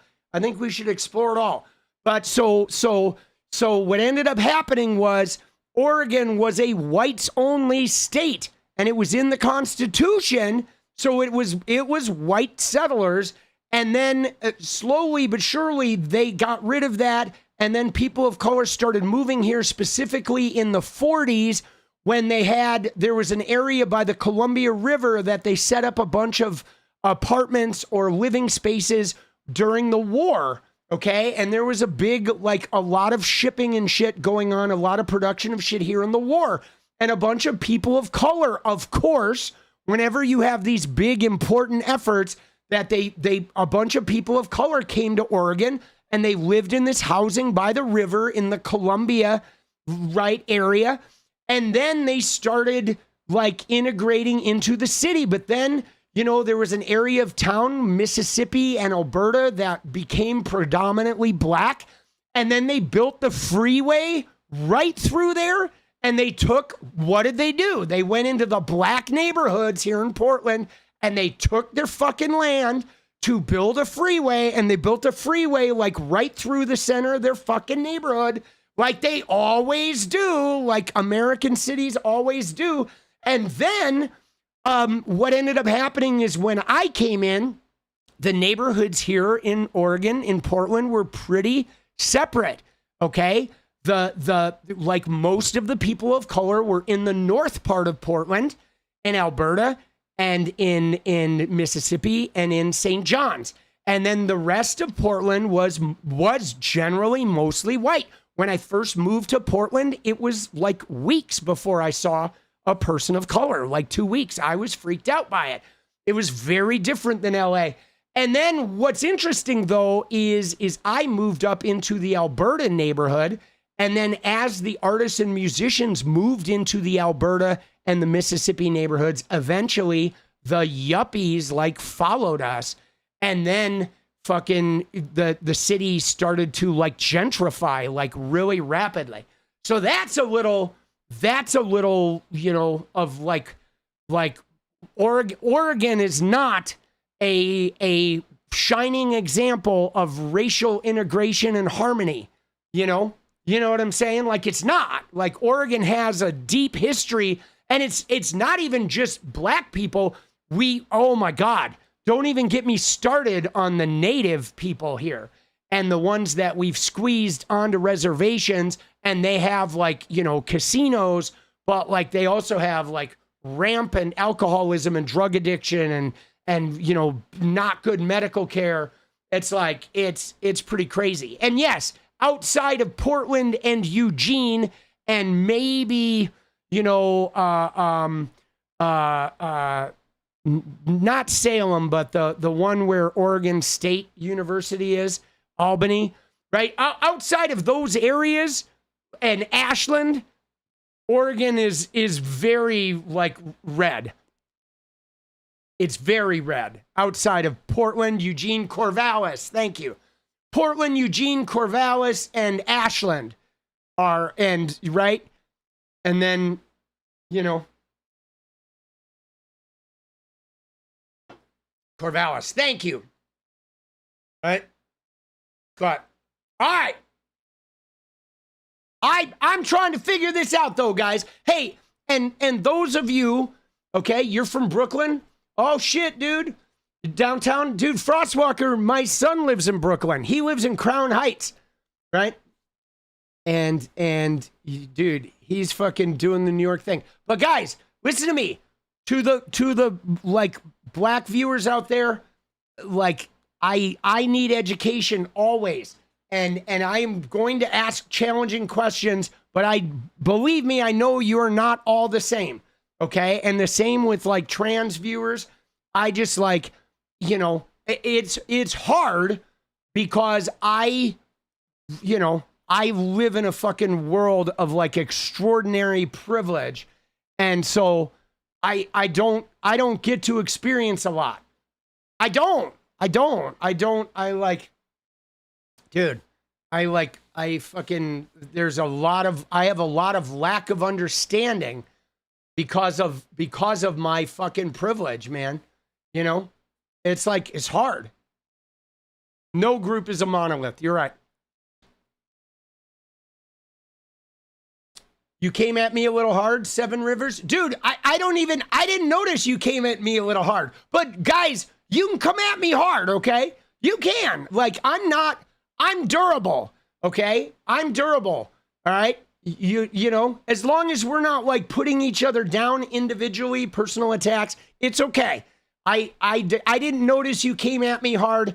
And sometimes you might have to come at me hard because I'm stubborn, okay? And unyielding, right? Jenny might say that I have a tendency to be unyielding.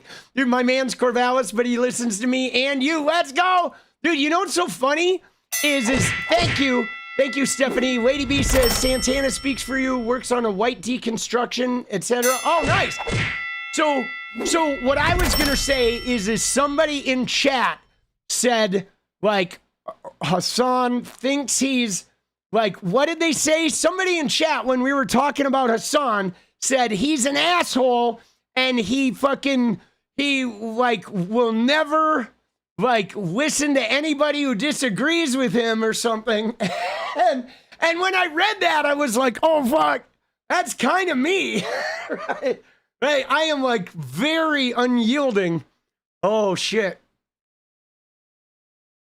Very unyielding. You know?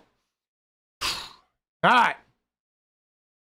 I am an asshole.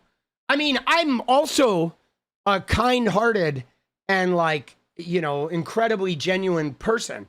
But I'm also a huge asshole. One thing you are for sure is thick-skinned. That I am. Dude, my skin is like an elephant skin, bro. Let's go. Oh, shit. Dude, let's go. In time, all streamers come to despise their chat. No. I mean, it's hard. It's hard, like, with a chat. Chats are hard because sometimes they come at you and it's not even them coming at you. Sometimes it's your internal shit. That's what's hard about chats, is somebody could say something to me that's fairly innocuous and it could land on me in a very profound way, right? That makes this connection complicated, okay? Because I don't get to see and hear you guys. So you guys all have a connection that I don't have. And that can get weird at times. But all right, you ready? We got to talk about Lauren Boebert. Thank you, though. Okay, thank you for the education, guys. Hasan's chat, Hasan's chat is rough because he does have a lot of like burn it to the ground, you know, people that just want to destroy everything. And that makes it difficult, right? We don't really have those, you know. I don't want those either, okay? But can I just say one more thing before we move on? That I don't know if you guys know, but so like I told you how I watch Hasan 2021, 2022, 2020, when I was editing, I used to watch him every day. And he was the one that fucking got me inspired and sort of like a lot deeper into politics as activism, okay? And then I took that into the gaming world and went up against Andrew Tate and did my whole thing in the Fortnite community, right? Well, when I started this channel in 2024, it was a video I made about Hasan arguing with everybody on Piers Morgan. That's how my channel got monetized. Like, I got monetized by making a video about Hasan, a video that I very much agreed and fucking was like, I've always been kind of like a fan of his. And that's how this channel got monetized. Now, I didn't want to court the 𝗍𝗎𝗍me fans because it was in the middle of the election year. So the very next video I made was about me saying you need to stop calling Joe Biden Genocide Joe. And like, I lost a whole bunch of, like, I lost like 1,000 subscribers after that one video, right? So I've had this very complicated touch and go because I do really like Hasan, but I don't really want the ultra tanky, like fucking Molotov cocktail kind of vibe people. I don't want, I'm not trying to encourage those people. I think those people can get a little negative. Like, I don't want to doom on negativity, but I do want to be angry enough to like shake the fucking structure. I don't want to be complacent. Okay. During 2024, during the election, I was complacent. Okay. He seems to hate those guys too. I think he does. Yeah, I know they're hateable, right? You see them online too. They just shred people. But I was a little bit like all party full blinders during 2024. And I can't go back to that because my blinders definitely have gotten taken off since Mamdani. All right, that's my last thing. But all right. You ready? Dude. Lauren Boebert. Dude, Bobby. Oh, Bobby. Dude. What the fuck is this, bro? You ready? I'm leaving in New York on Tuesday. Look at this shit. Oh my God, guys. This is insane. All right. And oh my God, did it already drop off the thing? Dude, see, Elon is covering this shit up, dude. Okay? But now this is fucking, as of now, okay? As of now, this has not, I don't think this is broken on a major, this is not broken on a major, on a major news outlet yet, okay? It's right now, it's just on this American muckrakers, okay? And you know, it does look like 9 News. So this is something that I guess is this a rehash or is this old? Okay, see, I'm trying to figure out, let's look at this piece of information here, okay? All right, we're gonna open it up in the viewer, guys. You ready? Dude, Boebert, I mean, guys, just newsflash, okay? Boebert was like, I don't know, maybe on the fringe of some sex work, which again, there's nothing wrong with that. I believe she like owned a restaurant in Colorado, but she was married to a guy that big time drunk, long history of her and her husband getting drunk and getting in fights, her husband arguing with the neighbors, driving over the neighbors' mailboxes and shit. I mean, there's like a long history of drunken behavior. Her son Tyler has had problems with drugs, with breaking and entering in cars, like looting cars like a tweaker. I think there's been some methamphetamine situation with them.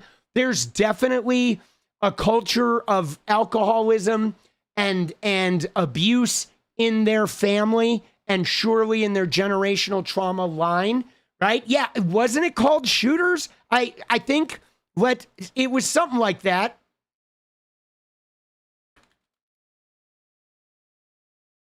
It was Shooter's Grill, a gun-themed establishment in Rifle, Colorado, famous for its armed wait staff, and it closed in July 2022. It's called Shooter's Grill, and the waitresses and staff openly carried loaded firearms on their hips. Dude, that's fucking stupid. I'm sorry, but like, yo, like, dude, that's like, we deliver a live hand grenade to every table. Just please don't touch the pin. You know what I'm saying? Like, how stupid are we, guys? How dumb are we that we have to go and make those kinds of points? Yo, Bobby, what's up? Political punk here. Yeah. No. Pull his hand out of your shirt. Yeah. All right. So, dude, you got to tell me, what the fuck is going on with shooters? Why you got people carrying loaded guns at the tables? What are you trying to prove? I mean, I get it, Rifle, Colorado, but really, you had to have loaded guns? Like, doesn't that seem a little senseless? Right? Doesn't that seem like you, like, trying to squeeze into an A cup? That seems like somebody's gonna get fucking hurt, right? How you doing? You want to come over later? Oh, no, fuck you, bye-bye. Sorry, dude, hey, man, you know, I'm a degenerate. All right, so, yeah, Shooter's Grill, Jesus. All right, but, guys, so they've had a history, okay? Tyler has had a history. Now, here's what we got, is that he's arrested for contributing to an underage child, exploiting her and taking video, okay? But now we don't know what this is yet, all right? Let's look at the charging document, okay? They are 5 new counts, and there's something about the sexual exploitation of a minor, right? And contributing to the delinquency of a minor, and there's something involving video. So I don't know if this is like sending nudes, if this was having nudes of somebody and sending them to somebody else, if it's involving like an OF or cam work or whatever, but it is real, guys. It is all too real. All right, so let's look at the court document. Here's what they got from the record search. All right, so this is what we got. All right. So here's our document. I'm gonna fucking pull this up. So we're gonna look at that in 1 minute. So let's go to the original Muckrakers story. And here's what it says. It says Tyler Boebert, 21, son of Rep. Lauren Boebert, charged in new Garfield County felony case. 5 counts, including sexual exploitation of a child. Bond was $10,000. Release August 9th. Presumed innocent. Court records and full story. Okay, and here he is. It's Tyler J. Boebert, right? He was let out of jail weeks before his 2 scheduled sentencing hearings. Okay, now this is what's crazy, is he has some other case going on, and now he's like in again. Okay, he was already had other charges, and this is something new. So here's what we got. It is the judge is Elise Meyer, right? And this is, it's got the case number. Is this fucking legit? The People versus State of Colorado versus Boebert Tyler J. And here's what we got. We do have him. That's his birth date. Gosh, he's the same age as my son, right? And he's got a lawyer, all right, Sarah Norgard. Okay, and then here's what we've got. And the date of these charges are 1/1/24. Okay, so this is interesting. These charges are from January. See, this is interesting because it's filed on August 6th of 2026. So it was filed 4 days ago, but the charges are on January 1st of 2024. Now, I don't know, you know what I'm saying? Yeah, so this is like 2-year-old things. I don't know if that means it's a long case they've been putting together, or if they were investigating something else and this arrived, or if somebody has come forward and filed charges. We're still a little in the dark here. But so one of them is sexual exploitation, child induce, entice. Okay, it's a felony, right?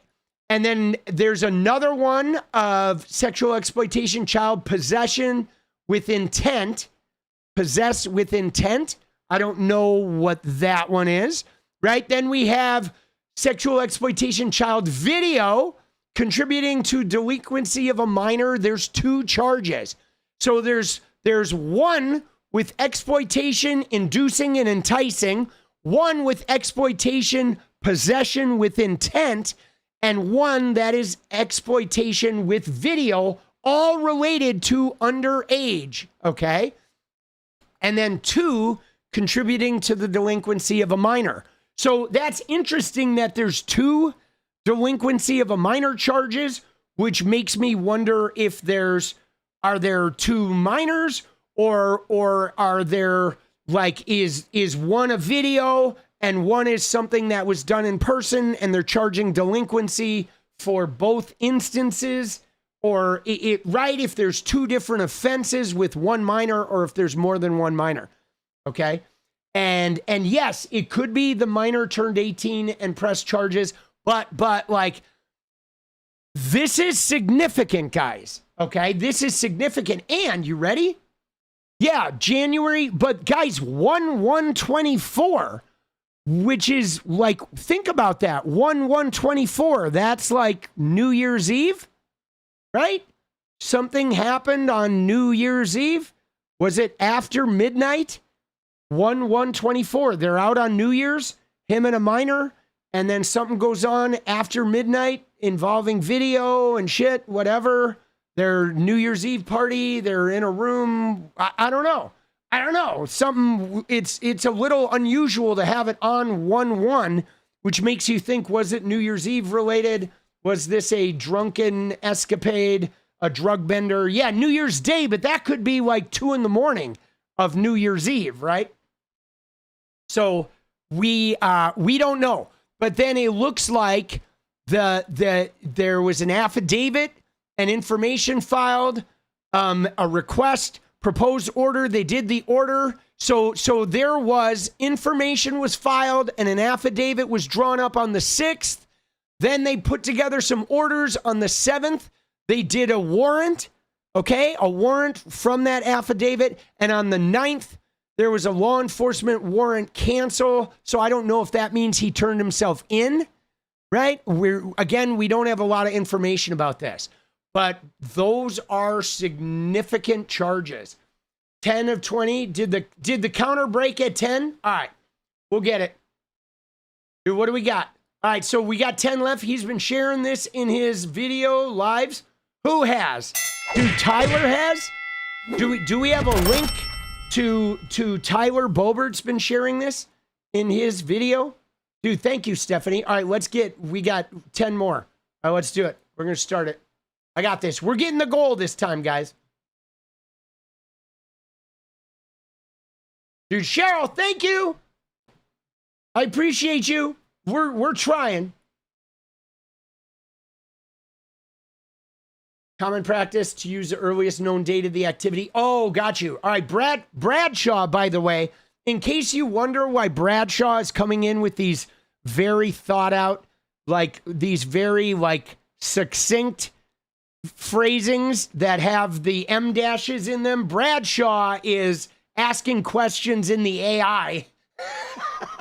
Bradshaw's our resident AI like incubator, like delivering us information of how maybe that date, maybe 1/1/24 is not the date this thing happened, but maybe 1/1/24 is the date this digital thing started, right? Right? Or they may have just started it that year because it started sometime in January of 2024. So we're theorizing a lot of shit, but thank you, Bradshaw. We appreciate it. All right, let me get this set. Dude, we love it. We love it. All right, we're going to get this set. We're going to reset. We're going to get the final 10 and get this dance party. Dude, this Boebert shit is crazy. I mean, Boebert, dude, this is the woman who got drunk with the guy and went to fucking Beetlejuice Family Theater and had a guy like grabbing her yanks right in the room. So Boebert does not have an issue, right, with like, she not shy. All right, you ready, guys? 10 more, 15 minutes. We're getting it. But so yeah, let's look deeper into this. Now, somebody said he was on lives. Are there live videos of? All right, let's look at what we got from 9 News. All right, let's see what we got here and see what this news report is. All right. Republican Congresswoman Lauren Boebert's young grandson wandered out of her house for the second time in 7 months over the weekend. Her adult son is now facing a second child abuse charge as a result. Boebert told me today that there is no excuse and that she's very frustrated this happened. All right, so now this is a different charge, okay? This is unrelated. This article is talking about an old charge where the kid was not watching the grandson, right? And the kid wandered out. So this is different. This is not related to this. See, guys, this is what's crazy, right? So I believe Tyler had the drug problem and was looting cars, stealing from cars. I love that reporter. We've seen him before, that reporter. So he had the issue with his drugs and cars. Then Tyler got a teenage girl pregnant. Okay? Tyler got a teenage girl pregnant and they had the kid. Remember? Boebert's going to be a grandma and she got the fucking teenage girl pregnant. So that's what this charge is. This charge is him, a previous charge of him letting the fucking kid like zip, zap, zop, right? You know what I'm saying? Of not watching the kid. I think basically that Tyler has a pretty big drug struggle, okay? And so he's getting hammered and fucking, the kid's wandering around. 𝗙cie𝗶𝗶𝗏, let's go! Chin! 𝗙cie𝗶𝗶𝗏.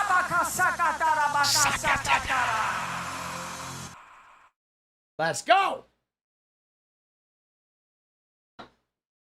All right.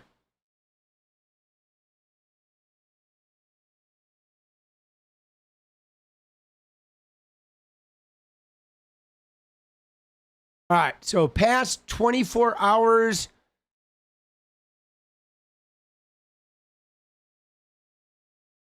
So it is just everybody is working with the Muckrakers report. Dude, Zach Baker, here you go, punk. Fuck you, bye-bye. Let's go.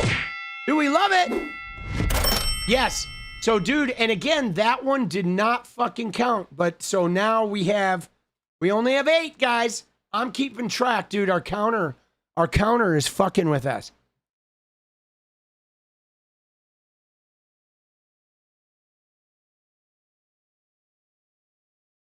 So we don't have, let's see what this is.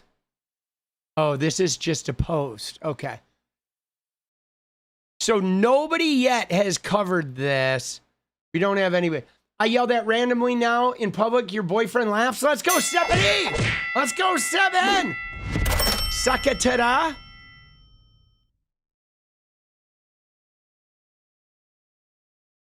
Yeah. So all we have is the Muckrakers, okay? The Muckrakers, and here was the Muckrakers story. I did have this, I had this queued up right here. Let's just go ahead and fucking look at their whole story. We'll go through it and see what they gave us, all right, what they got. So here's what we got. Tyler Boebert charged with 𝗙𝗍𝗍 of a child in new Garfield County case. Okay, they reviewed the court records, which we just looked at in Garfield County, and August 6th was when this case originated. We got the 5 counts, and information and affidavit was filed. The warrant was issued on the 7th, and then the warrant was canceled. So I guess I don't know if they had him in custody or whatever, but they canceled the warrant and fucking went ahead and took him and set bond. Okay? And so we don't really have any details about it. And what do we have? That's all they have. Okay? Let's see the full story here. All right, we looked at the charges, and all of this happened within a couple days, like we said. All right, and he has been released from custody. So he is no longer in jail. Yeah, the family is messed up, guys. I mean, the family is very messed up. All right. The timing could not be worse for the Boebert family. He's already scheduled for 2 sentencing hearings in separate cases. Okay, 2 of them. And Lauren Boebert is expected to testify on his behalf at those hearings. Whether this new felony case changes that or not, we don't know. These charges are accusations. He is presumed innocent. We don't yet know what the accusations are. That's the point at this time. We know the charges. We don't know the accusations. So let me give you a recap, guys. Okay? So the recap that I have as of this is we know that Tyler Boebert had a case dealing with his drug use and possibly the burglary of cars. Okay? That was one case he had been dealing with. Then he got a young girl pregnant, an underage girl pregnant. She had the baby. So he was now a parent. And then there was another set of charges related to him watching this kid and the kid like leaving the house. Okay? That is this one. Let's just watch the video and go ahead and get the whole video here so we can get the full 411 on that. That's this one. Republican Congresswoman Lauren Boebert's young grandson wandered out of her house for the second time in 7 months over the weekend. Her adult son is now facing a second child abuse charge as a result. Boebert told me today that there is no excuse and that she's very frustrated this happened. Boebert's 2-year-old grandson often accompanies her to Washington and around the district. She says she was at an event in her district and her 20-year-old son was watching the boy at her home on Sunday when the toddler got out of the house, which is near a lake in Windsor. Jesus. Windsor police say that Tyler Boebert was cited on a misdemeanor charge of child abuse without injury. He's already facing a trial in April on the same charge for a similar incident at the Congresswoman's home last July. At that time, Congresswoman Boebert released a statement saying it was a, quote, one-time incident that we have addressed as a family. Yikes. Okay, so now we know. I'm going to re-update. Ding, ding, dance. Let's go, Gen X-Ray. Let's go, guys. Guys, we need 7 more. We need 7 and 7. All right, to recap. Let me refurbish my recap. So whatever Tyler's original charges were related to the drug use and the burglary of a vehicle, those are not even in the mix. I don't know if those have been dealt with. Whatever, he did some community service. The 2 charges he currently has are for the same thing. He gets an underage girl pregnant, they have the baby, and then he's watching the kid, and the kid literally gets out of the house and gets found, and he gets a charge for reckless endangerment of a child.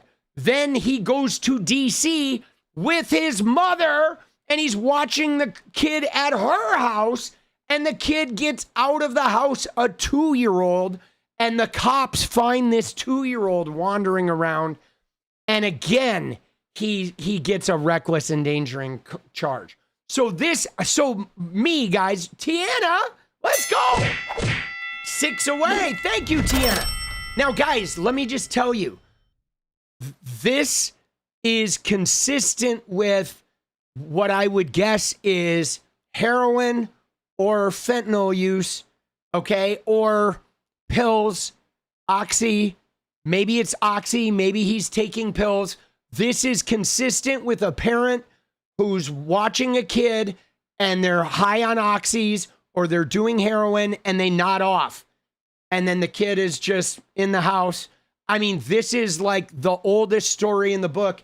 It could be booze and like passing out. However, this kid has a drug history. So I think it's more likely pills. If I had to guess, I would guess it's oxys or some other type of opiate pills or benzos or whatever. That would be my guess.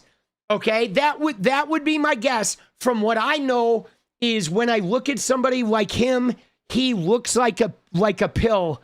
Right? I mean, he's a little white trash. They have a meth problem. They usually oxy is a big thing with the white trash young people. I mean, that's just how it is. He's white trash, but white trash money, right? You know, his mom is money, but they are definitely white trash. Okay? So my guess would be it's oxys or some type of pill like that where the person is just zonked. That's my guess. That's, you know, being in the experienced drug addict I am, if I had to guess, I would guess that. But it could be anything. But, right, you know, right, it could be anything, right? So, you know, we'll see. We'll see. Oh, shit. All right. Come on, guys. Come on, guys. Be peaceable, guys. Try to get along, guys. Let's go. We need each other. All right? Or if you need to block. But fuck, your friend in Idaho's son was napped because he got out. I saw somebody though, dude. Somebody in there, guys. Somebody said like somebody said that fucking they lost their son that way. Or their son lost a kid that way. Who is that? I want to go back. Somebody said that they had a... Oh, right there. It was Bruv Party. Said, my boy lost his kid that exact way. Really, Bruv? Like, right? That they fucking... Your son, your boy's kid got out like that? Dude, that's brutal. Let me just tell you. Let me just tell you guys. Like, for me...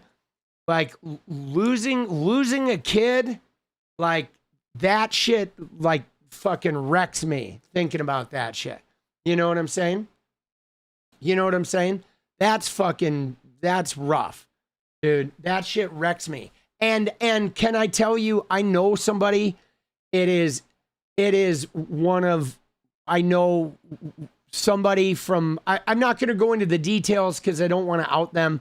But I do know somebody who's in my social circle that was in a very close part of my social circle. We had kids that were friends whose son died of an overdose, like more older.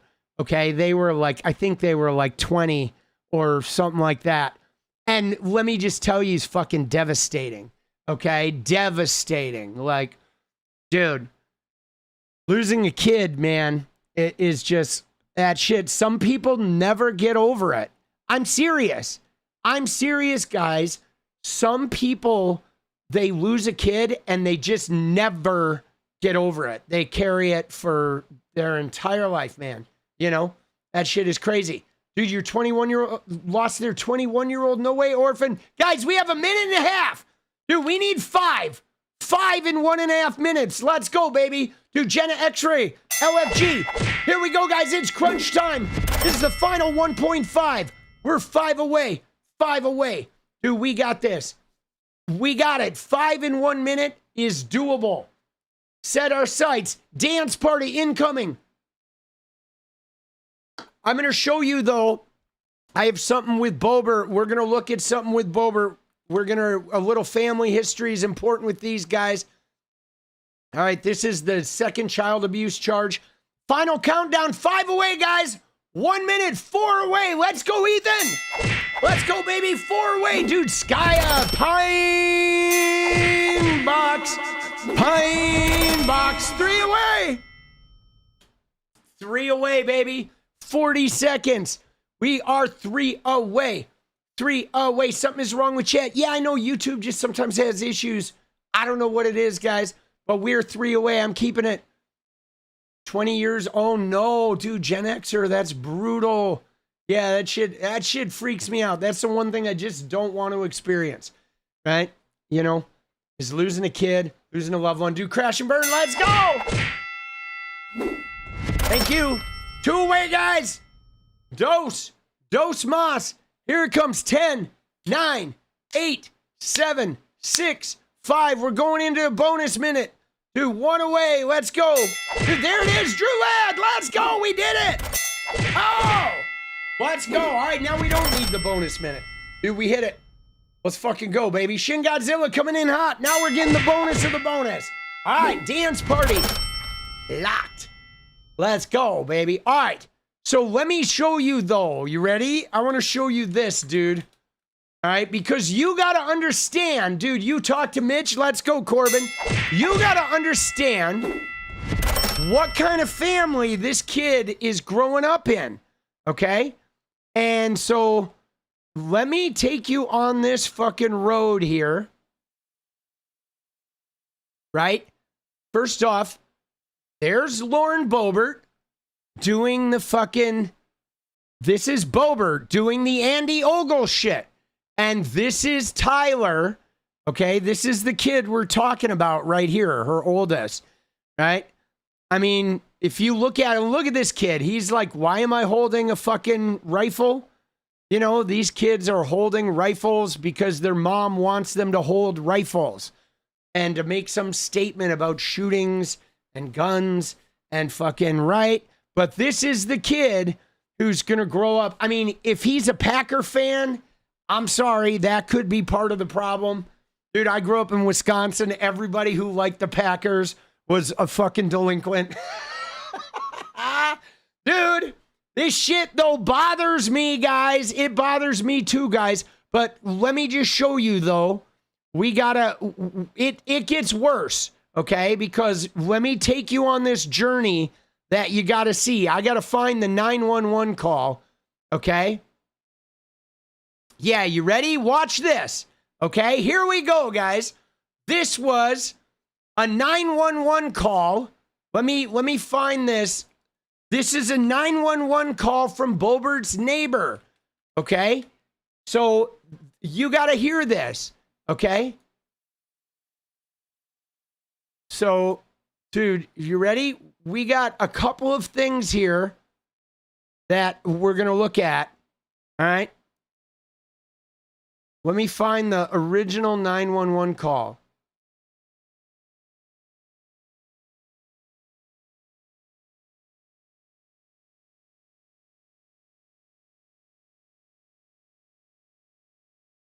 All right.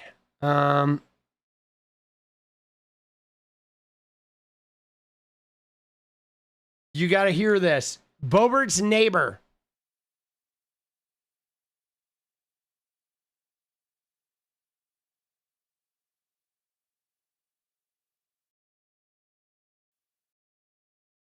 That the judge will receive a Beetlejuice invitation? Oh, shit. Dude, this shit is funny, bro. All right. Is it in the HuffPost? Let's see if it's here. I gotta find one that has the call. Okay? Because everything's under a paywall. Dude, what the fuck is this, bro? Oh, yeah, here it is. All right. So these are 911 dispatches from Lauren Boebert's neighbor. This is back in 2022.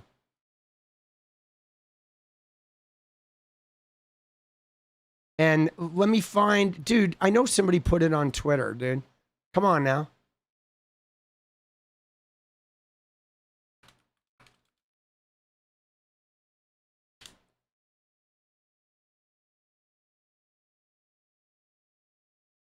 Okay, here we go.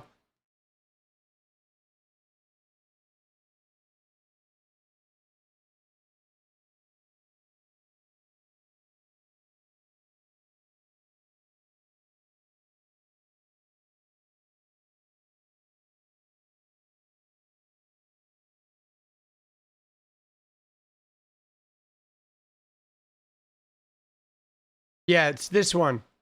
She's the firebrand congresswoman who's one of Donald Trump's biggest supporters in the Mar-a-Lago raid. Now, Lauren Boebert is causing a stir in the Colorado town where she lives. Her neighbors have called 911 with all sorts of complaints, including that her husband drove over someone's mailbox. Dude, this is 3 years ago, right? 2023, her husband gets liquored up and drives over their neighbor's mailbox while the neighbor is on the phone with the 911 operators. You ready? Here, you got to hear this.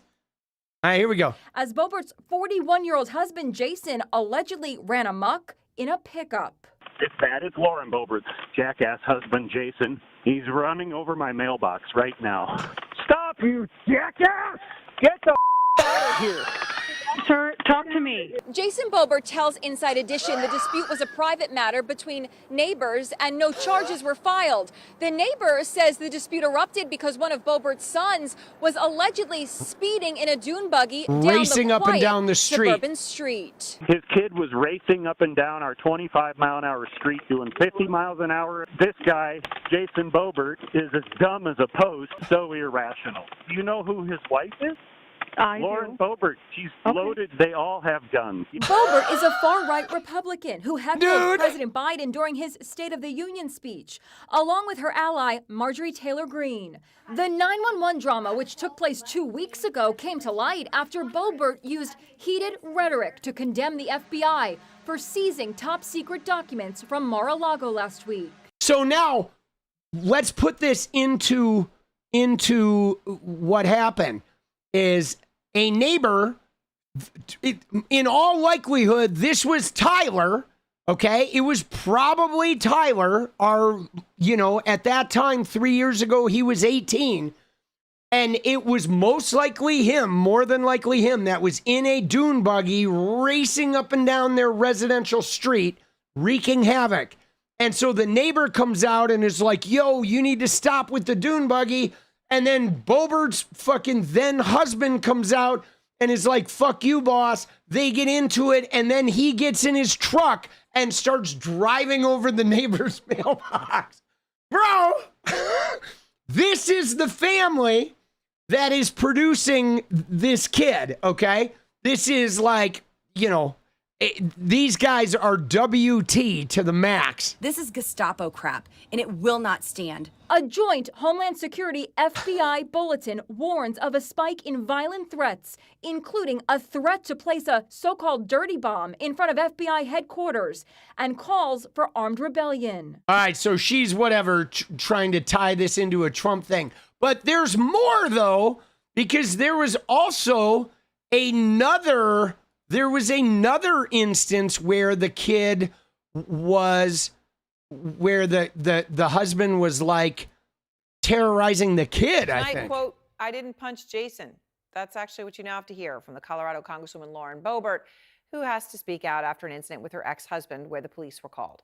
The Republican Congresswoman denying anything happened, saying, I didn't punch Jason in the face, and no one was arrested. So she was punching her husband in the face. Here we are, an investigation now underway. And it is not the first time in recent months that a person who is actually a member of Congress has been under fire for this kind of behavior. 𝗙cie𝗶𝗆𝗆 is out front.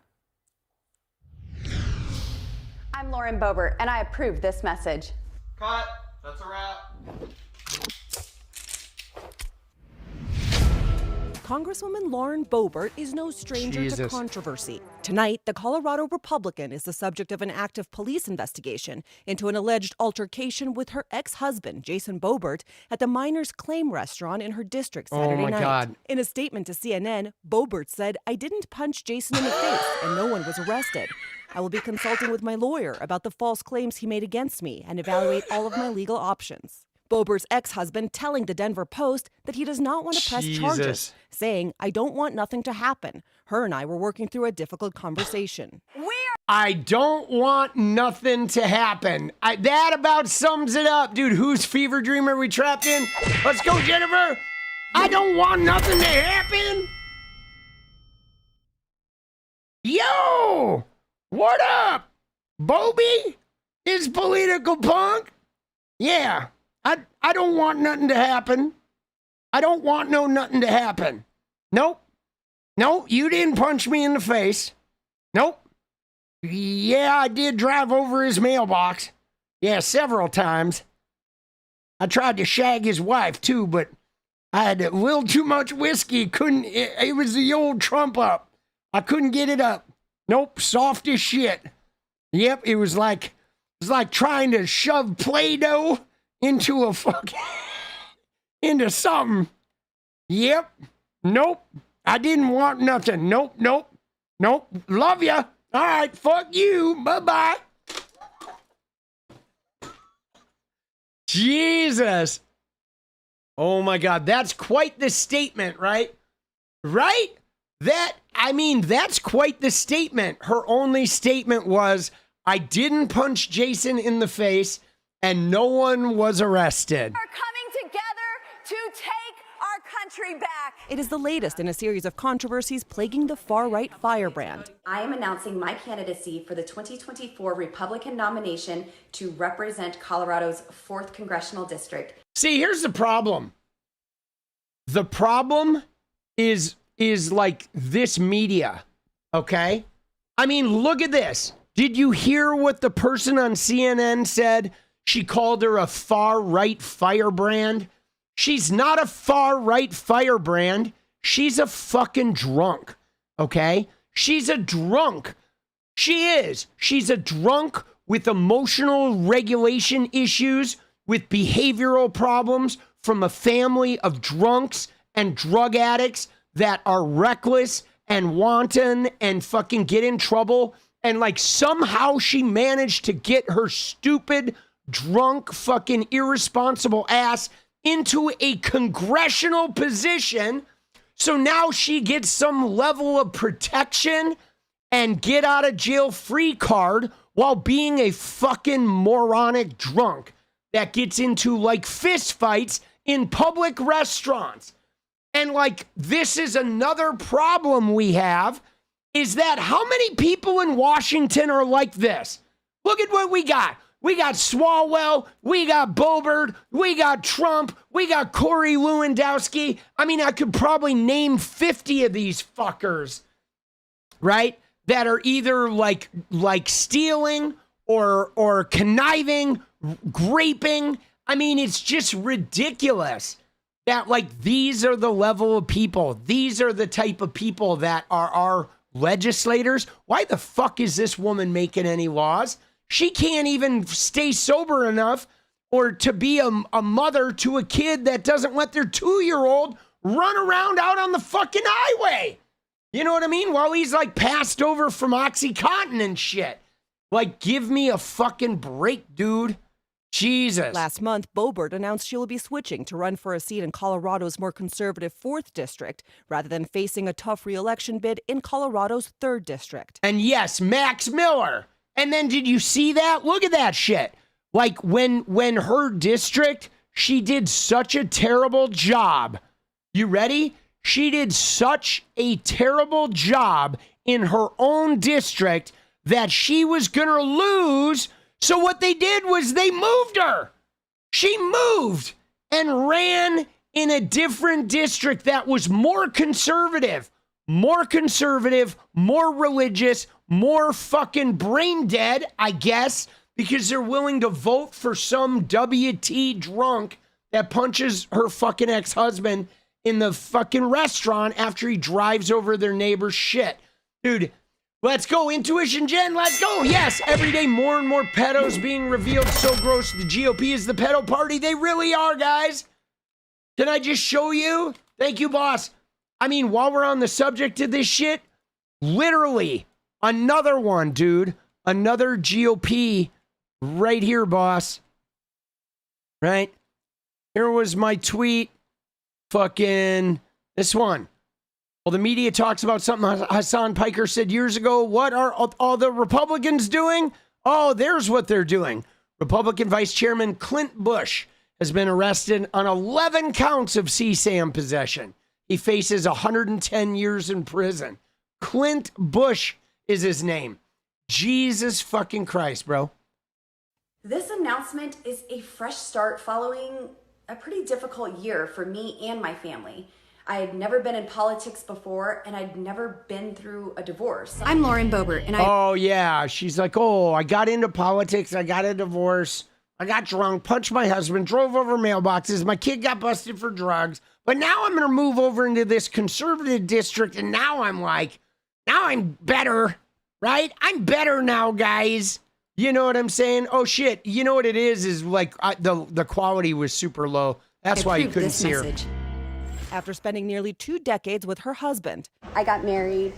I have 4 wonderful boys. The 37-year-old, who is already a grandmother, filed for divorce last year, citing irreconcilable differences. In her book, My American Life, Boebert describes meeting Jason when she was 16 years old. I fell in love with Jason immediately, and I knew, without a doubt, he was the man I was meant to be with, for better or worse, forever. Jesus. As her divorce was still being finalized, Boebert made headlines last September when she was booted from a musical production of Beetlejuice in Denver. Surveillance footage shows Boebert vaping inside the theater, taking flash photos with her phone, and raising her arms to dance. Her theater companion, seen here fondling her breast. She was eventually escorted out of the show. Video shows her flipping off security. I was a little too eccentric. Boebert defending her behavior She was in drunk. an interview on OAN. I'm very known for having a animated personality, maybe overtly animated personality. I was laughing, I was singing. Dude, they have drinking problems, guys. Serious alcoholism. Having a fantastic time. Police in 𝗙់County, where the restaurant altercation allegedly occurred, tell CNN that they can't disclose who made that call nor whether the department had received surveillance footage from the restaurant to review. Boebert, meanwhile, citing this incident as yet another reason why she's switching districts. So, yeah. So, dude, they just switched districts, guys. Right? I mean, isn't that crazy? You know what I'm saying? See, this is the shit where I'm like, dude, we got to vote for better people. And I wish it was just the Republicans, but it's not. We just went through it with 𝗙𝗍𝗍𝗏. And I mean, there may be other dominoes on our side, right? I mean, dude, Ruben Gallego might be a domino. That guy, he was Eric Swalwell's buddy. They usually travel in packs. I wouldn't be surprised there are fucking many more that are, you know, involved in this shit. But it's definitely more prevalent in the Republican Party. You have Max Miller, you have Corey Mills happening right now. And there are many people in the Trump organization. Obviously, it graduates to grape and, you know, all the way on up the ladder. But there are, you know, there for whatever reason, we keep getting, you know, a lot of people in power that fucking, you know, just behave like degenerates because they can get out of shit, you know? You know what I'm saying? And dude, I don't know, man. I wish we could start electing better people. But there you go. That's the Boebert story. Holy hell. Dude, so her kid is in a peck of trouble. We do not yet have, you know, we do not yet have solid information, okay, on that, right? All we know now, just to, you know, final thought on this, all we know is we have the charges, okay? There's 2 contributing to the delinquencies of a minor, 2 counts of that, okay? And then there are 3 counts of exploitation, okay? 1 is exploitation with inducement and enticement related to a child. 1 is, right, these are like S, right? S exploitation. Okay, 1 is related to inducement and enticement. Then there's a separate charge of exploitation of a child related to video. And then there's another one related to possession of and with intent. So I mean, I'm going to speculate here for a moment. based on that, because there's video and because there's enticement and inducement and intent, and then 2 delinquencies. My guess is it is related to this 21-year-old Tyler Boebert having a minor girl that he talked into doing something on video that was sexual, and then he was intending to monetize it. Or, right? He was maybe, I don't know if he was threatening her to like put it on the internet, or if he was going to upload it somewhere, or if he released it on Snapchat or some sort of digital platform. But that's what I'm putting together of this, is that there was an underage girl and he talked her into something. It was on video, and then he had that possession on his phone, on his computer, and he had some intention of distributing this thing. That's my guess. And then the 2 counts of delinquency would have to do with both the episode of recording them and then a separate count of delinquency having to do with whatever threat he made or put it out to the public. If I were merely looking at the charges, that's my guess, that the story is something like that. I could be wrong, but I think that's a pretty educated guess based on those charges. And you know, but dude, what a disaster. Yo, yo, Bobby, yo, Bobby, what's up? It's Political Punk here. So we do have to have a little bit of a conversation there, Boebert. All right, because, you know, I appreciate you saying, oh, you're passionate. Oh, you have a little excited energy. But yo, you're a fucking mess, bro. So like, you're out there like talking about like trans people and gay people. You're talking about immigrants. You're a fucking disaster, bro. Like, Bobby, dude, you're the one who's like wreaking havoc. There's no immigrants driving over your neighbor's mailbox. There's no immigrants letting your kid out into traffic. Your grandson, you idiot. You're the problem. All right? So you need to fix your shit. You should resign. I want you to resign right now. Do it. Resign. All right? Call me when it's done. All right? Fuck you. Bye-bye. Dude, family values my ass, bro. All right. Moving on. All right, dude, couple things. You ready? Dude, we got to talk about Trump. What the fuck is going on with Trump? Okay, we have a Trump escalation, guys. We have a Trump escalation. We've been monitoring this guy's health. We've been monitoring this guy's dementia for the better part of 2 years now, and we're watching him slip. We're seeing the episodes, the dementia. The guy doesn't know where the fuck he is, who he's talking to. He has an episode. He disappears for days. He shows up and his hand's all scabbed up and it's painted looking like calamine lotion. He's losing his hair. They put a fucking hairpiece on him. Well, now, guys, we have an additional situation here with Trump, okay? You ready? I mean, this is not looking good, dude. Yo, seriously. Look at this shit, okay? I'm going to open 2 windows here. I'm going to open them both, but like,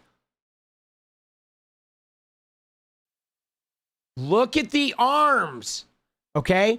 This is a picture taken from the golf course today, okay? He's out there golfing. First off, what is with the posture, dude? Look at him. He's like, oh,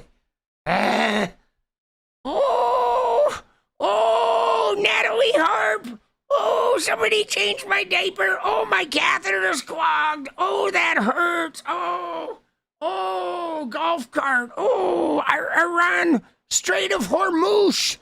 Hormuz. Oh, and I don't mean a Canadian moose. I mean a Hormuz, a Melania moose. The Strait of Melania moose.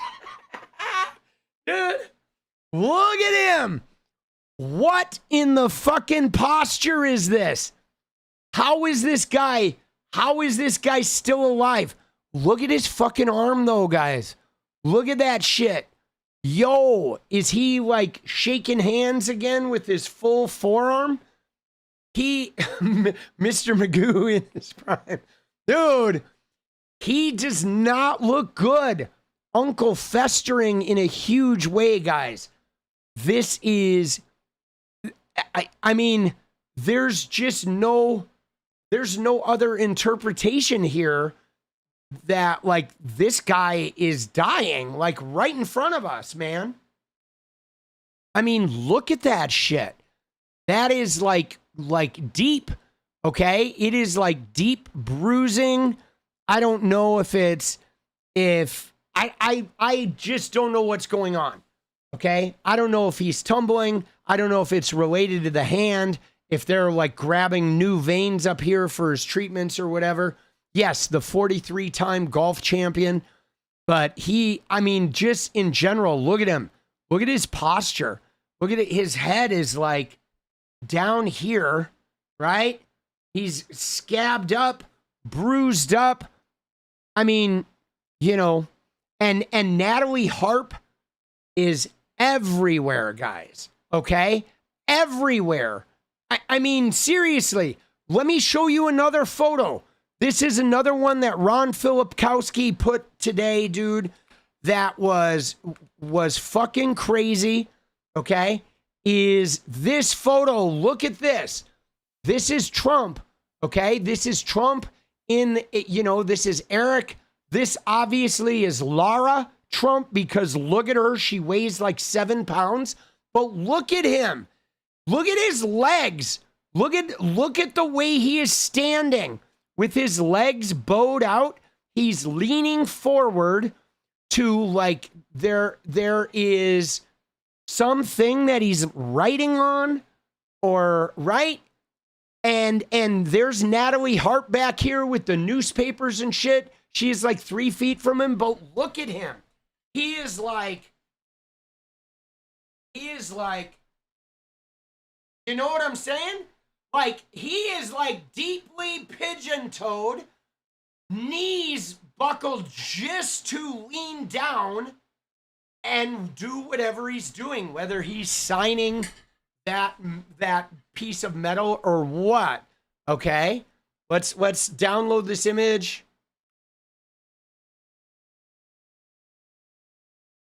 And let's fucking open it up and zoom in. He looks like he is he putting glue on something? Or, right? I don't know what he's doing here. It looks like a metal or something.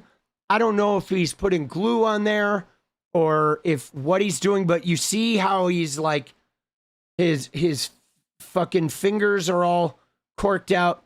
But dude, he is definitely struggling to even lean forward. Okay? Yeah, he is having trouble holding whatever he's holding here with a weird fucking grip. I thought he was like putting some glue on something. I'm super gluing. Yeah, I don't know what he's doing. It does look like super glue or something tube like that. Or signing a belt buckle. It could be that he's putting his signature on there with like some type of pen. But he's having a little trouble holding that.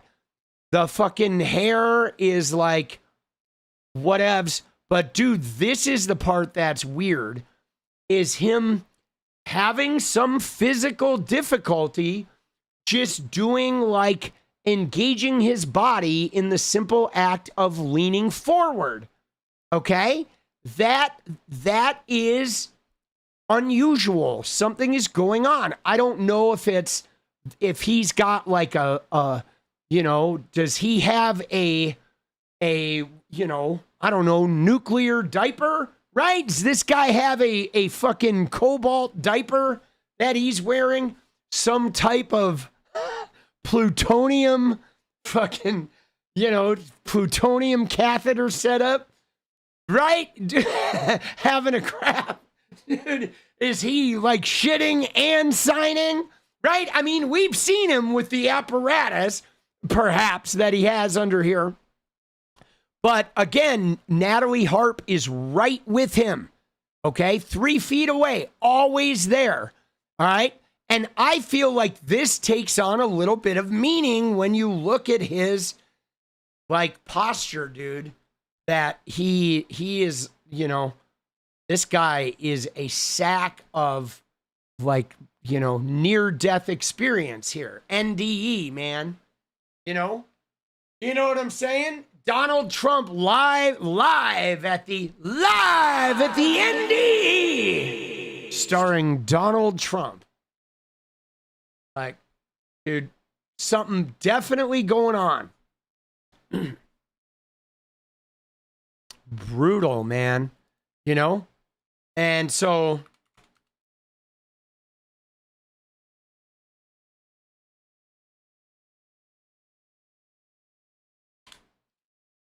and also he has fucking, you know, he is not he has not been fucking, you know, he's not exactly been himself on the mic, okay? If we look at Trump of late, he's not been stellar on the mic, okay? This guy is, you're right, he's posting some weird shit about, again, on these benders, 2 different Americas, and he's trying to make fun of the Muslims, and he's got a picture of him and, you know, the other Epstein acolyte, right? This woman that he's cheated on how many times? 30? 50? Stormy Daniels. She hates him. She can barely touch him. They don't spend any time in the same room together. She's an Epstein person. He's an Epstein person. Like, gross. And he wants to make fun of Abdul and his wife. You know, we're out having fucking some food together, right? So he's been, you know, on his tweet benders, but when we have seen him in public, he has not looked good. Let's find a clip of him. I mean, he's been a little off the radar lately. Trump has. I feel like he, other than his golfing, he's fucking kind of been in a little bit of a, you know, disappearing act. At least this weekend, it's not been a huge media day for him, media weekend for him, right? He's on the golf course with his wounds. And of course, the media has been spending all their time talking about Hasan Piker, right?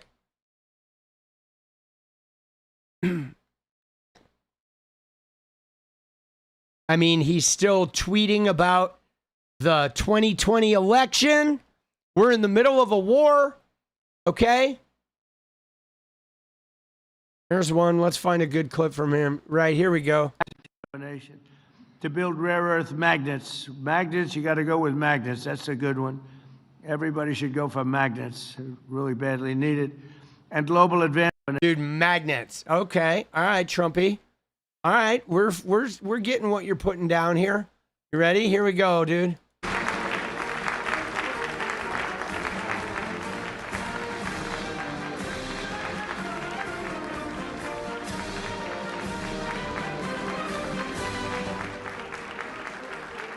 Dude, why are they still clapping? Look at this shit, guys. He's literally getting up from a press conference. And they're like clapping until he's left the room or about to walk out of the room. This is crazy fucking shit, boss. Right? And look at him. He's got the hairpiece, dude. Look at the hair, boss. What is that? Dude, look at the top. What? What in the fucking hairpiece? What in the toupee, dude? What in the Lego?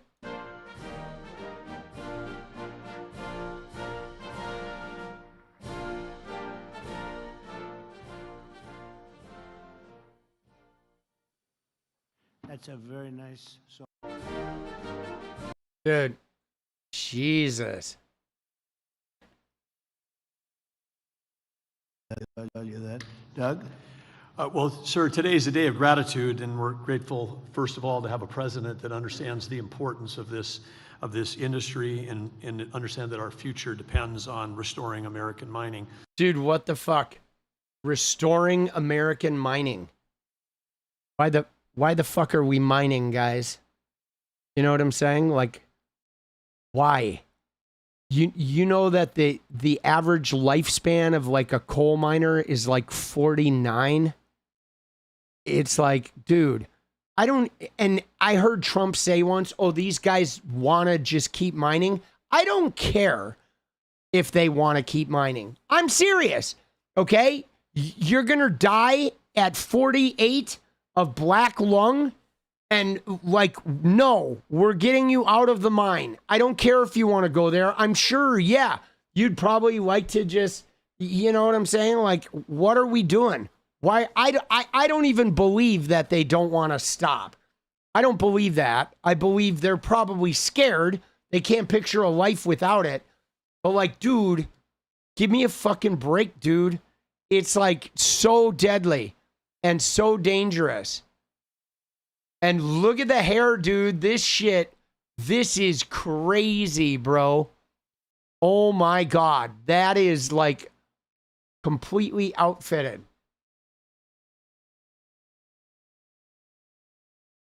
Only source of income? Yeah, but Canadian, it doesn't have to be their only source of income. They could be transitioned to clean energy jobs that pay more and they'll live longer. And it would be an adjustment. It's hard because it's scary.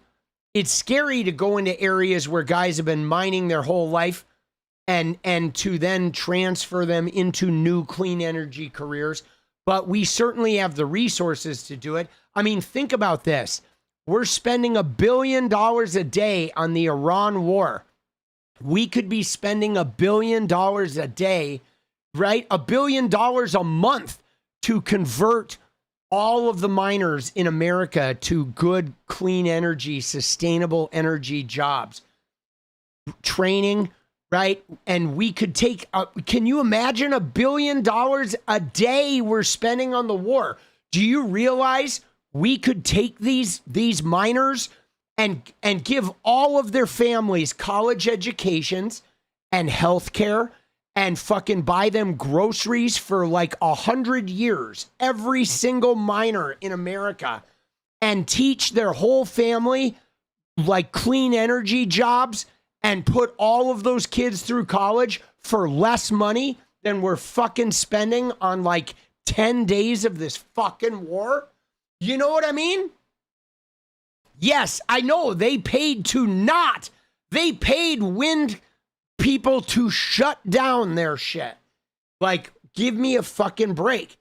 We have the money, okay? We have the money. We could be rejuvenating all of those mining towns with clean energy jobs and paying for college educations for every kid in that fucking town. But no, we'll spend the money on war and then fucking send them into coal mines and kill them and their kids. Like, bro, what are we doing? You know what I'm saying? Like, what are we fucking doing, bro? Like, we're stupid, okay? We're stupid. These people are fucking stupid. I mean, they just want to keep those guys dumb and miserable and dying so they'll keep voting for them. Shit is brutal, dude. You know what I mean? Like $1 billion a fucking day, bro. That is 1,000 million. Okay? That is 1,000 million, guys. 1,000 million. We could be giving 1,000 American families $1 million each family every single day. 1,000 American families could have $1 million. And how helpful would that be for those families? But no, we're going to spend that on weapons and shit and fucking bombing grade schools, killing kids in Iran and doing this shit to fucking polish Netanyahu's knob. I'm irritated, okay? I'm going to admit, I'm irritated, guys. But yeah, dude, Trump is fucking losing it. And then look at this shit. In July, dude, simultaneously, while Trump is showing up with a hairpiece and dementia and fucking, you know, the hand, and he can barely walk, he can barely lean forward, he's shitting his pants, Natalie Harp, there's wounds all over his arms, he's obviously dying, and then jobs are being lost, and the unemployment rate is fucking going up. But wait, guys, hold the phones. Oh, dude, wait, no, hello, Trumpy. Yo, political punk here. Yo, buddy.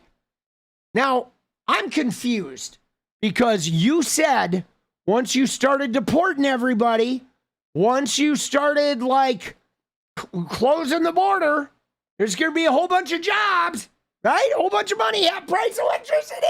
Oh, your power bill cut in half, right? Yo, dude. Hey, man, it seems like the more deportations you get, the more jobs we lose. Yeah. Yo, 4.1% unemployment. No, hold on. Now, you wouldn't be fucking going around deporting all these immigrants so then their jobs can be replaced by robots, would you? You fucking piece of shit. Hello? Hello? Oh, he hung up on me. All right, fuck you. Bye-bye. Dude, come on, man.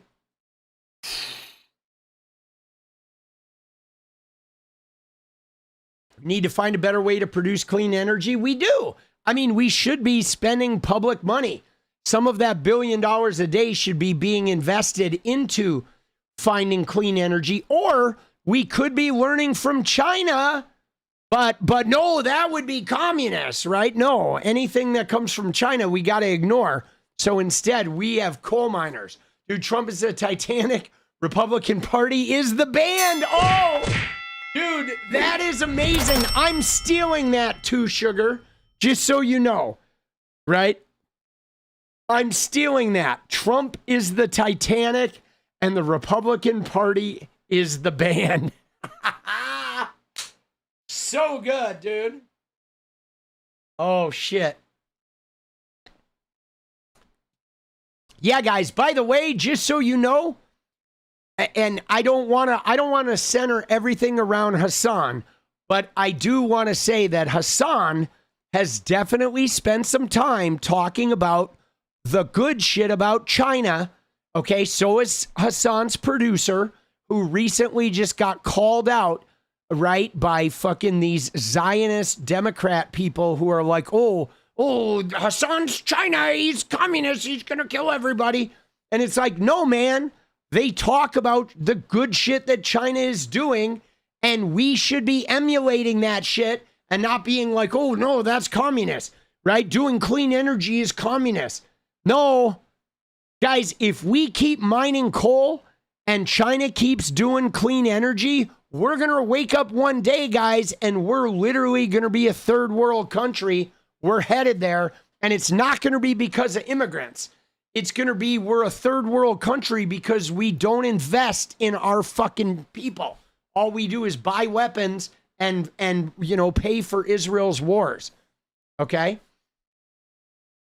China has not stopped mining coal, but it's not about like that. Forget that, okay? It's about advancing the other shit, okay? You know what I'm saying? Oh, China didn't stop mining coal, so forget what they're doing with the good shit. Okay? Guys, you take the good. You know what I'm saying? Like, the whole point is I don't care if it's a communist country. If communism is doing something good with clean energy, with high-speed rail, you take that. Okay? You invest in infrastructure. You know what I'm saying? Like, why aren't we investing in high-speed rail? Why don't we have high-speed rail? Okay, why is our trucking that's going up and down the coast Why are we still driving 18-wheelers destroying our fucking roads? Why don't we have high-speed rail for Amazon? Okay, why don't we have high-speed rail for fucking our shipping? You know what I mean? At the very least. And why isn't that high-speed rail like fueling itself with solar panels, right? Why isn't that high-speed rail network that's fueling with solar panels providing energy for electric cars and shit? I mean, I could go on and on and on and on. Some of this that China is already starting research on. Why, instead of AI creating fucking, you know, like deep fakes of Taylor Swift, why aren't we designing roads that use the sun to power electric cars? I mean, my God, like, what is our infrastructure? We don't even fix the fucking potholes we do have. All we do is buy fucking weapons and pay for endless war for Israel. And then we give tax cuts to all of these corporations. So we don't have any public money, and the public money we do have apparently is going right into Trump's friends' pockets for reflecting pools and UFC fights and shit. And we can't even, you know, we can't even do anything right. You know what I'm saying? Solar roads don't work now, but like, dude, you know, hey guys, you know, tiny microchips don't work, right? Right? This is what I heard when I was a kid. Oh, you can't have small computers. You got to have these big computers because the chips are so hot. Tiny fucking solar roads don't work. Fuck you.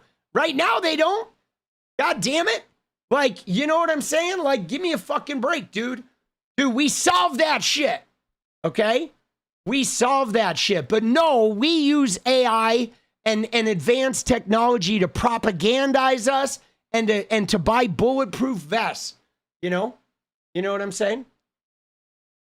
So, and the thing is I'm talking about government investment, guys. Okay? We're not doing the government investment. Like, the government investment now is going into like data centers and shit. And you know, and that's not helpful. That's not helpful for our future, right? Data centers aren't going to help our climate problem, guys. Okay? We have a climate problem. And yeah, dude, we're investing in AI slop. Hey guys, have a new AI image maker with your fucking, right? With your news app.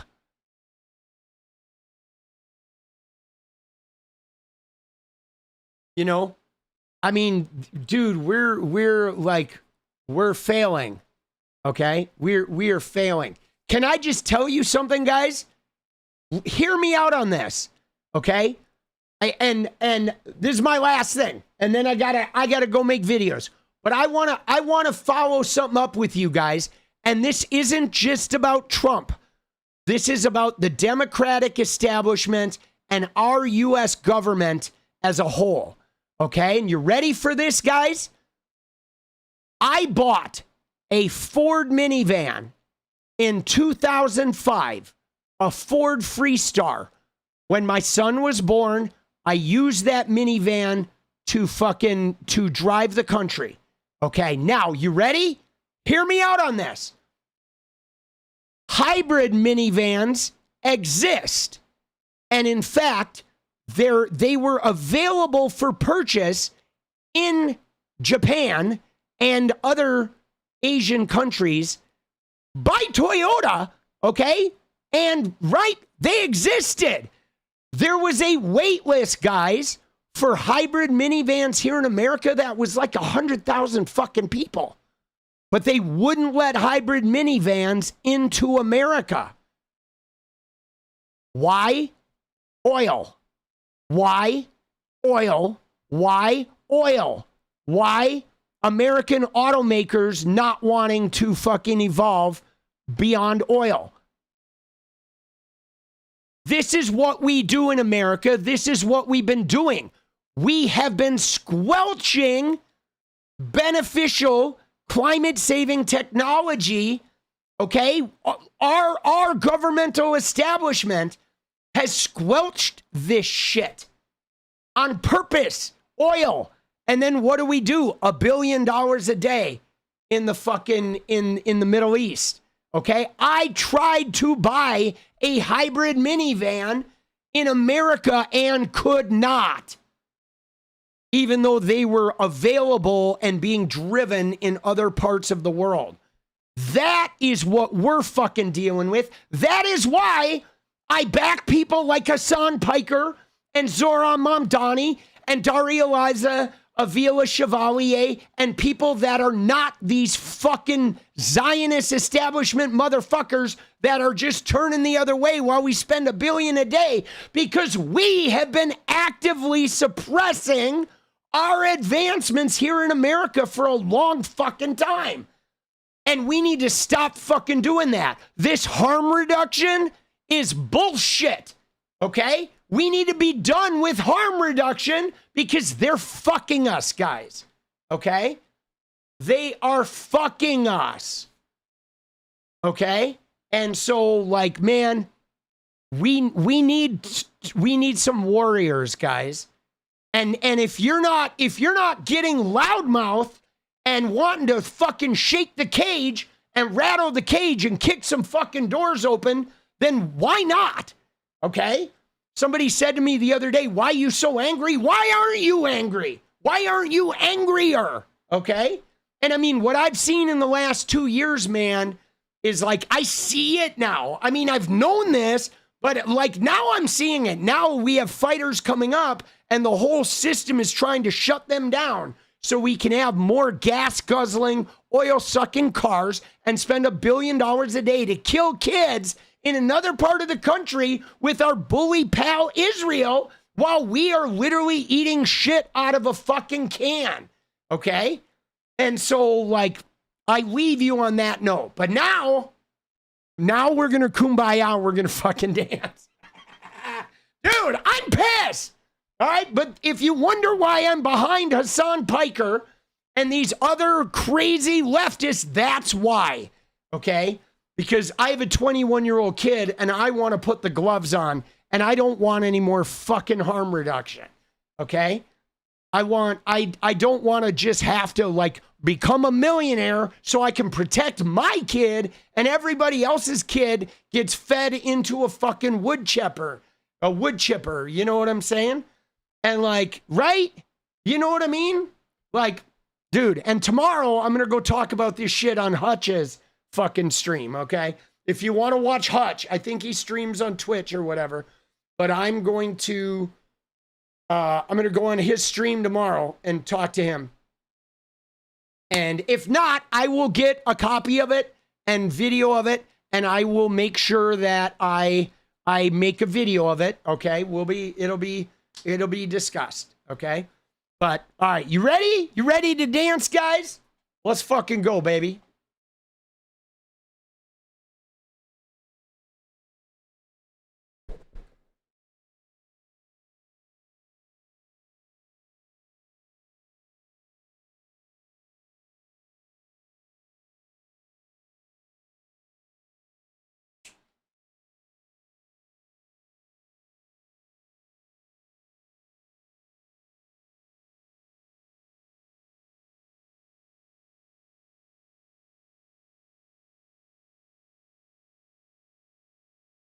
All right.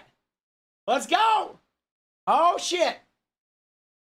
Who's Hutch? He's a gamer centrist politician.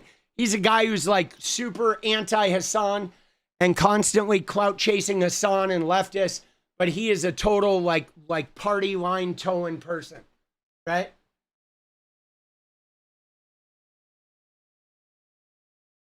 A lot of hate is coming from people who don't like his anti-NATO stance.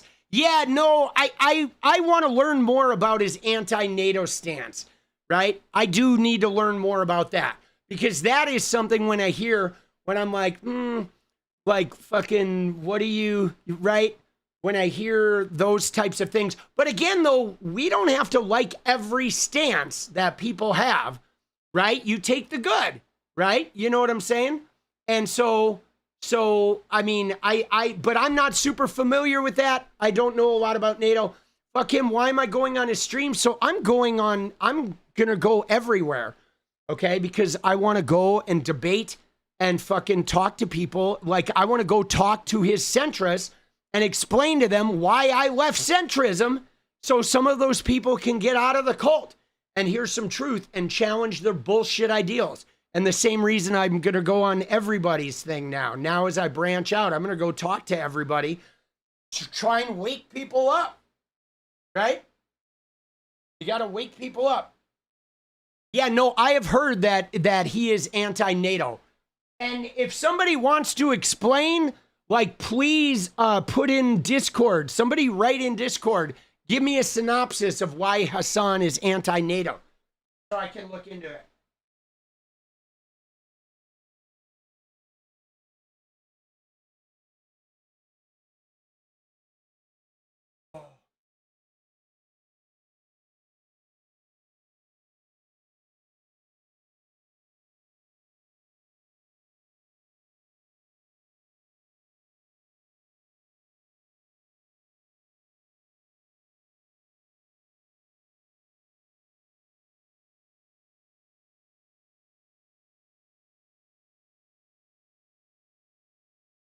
All right, you ready?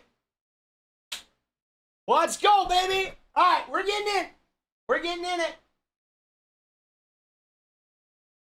Time for the dance, baby. I'm just going in. I'm going whole hog. Whole hog. Remember, tomorrow's the last stream before I go to New York. All right, there will be some in New York, but I don't know what it is. There might be nothing in New York. We'll see. But here we go. Right now it's time for a little deja fucking vu, baby. And I gotta eat. I'm a hungry boss. All right, here we go. Here we go. Here we go. Let's get it. Come on, baby.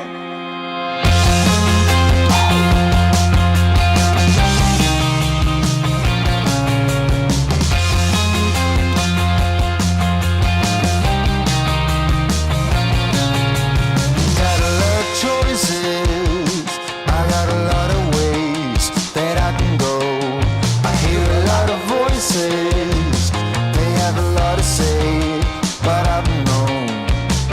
Been here before, yeah, I do recognize the title. There's marble floor, and I don't need my eyes to see what lies behind that wooden door. A little deja vu, I'm gonna get it right. Time with you and I can see it like things will turn out okay. Everything lately, I'm feeling so familiar. Coming on greatly, it's feeling like a million. I've been here before, yeah, I do recognize the title. This marble floor.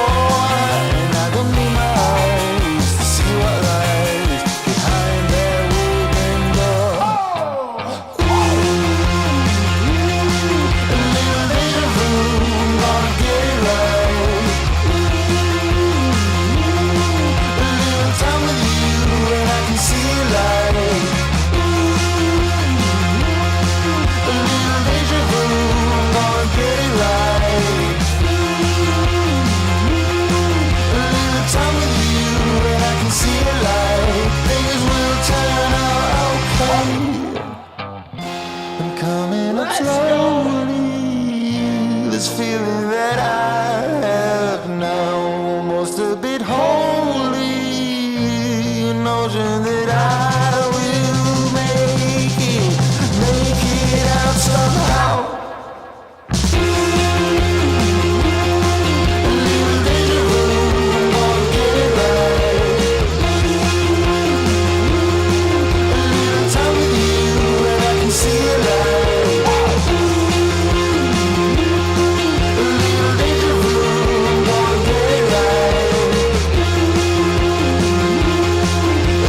Time with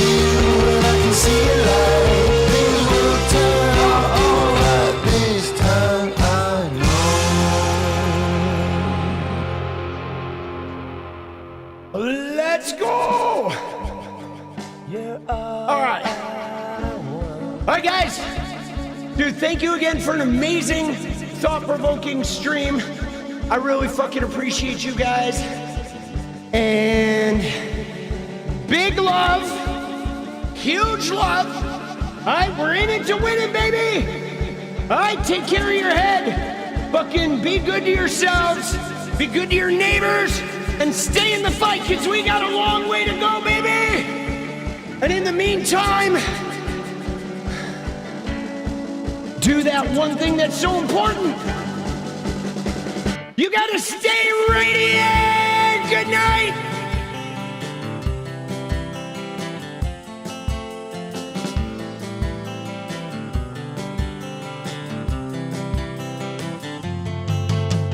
Hey, I just wanna change the world.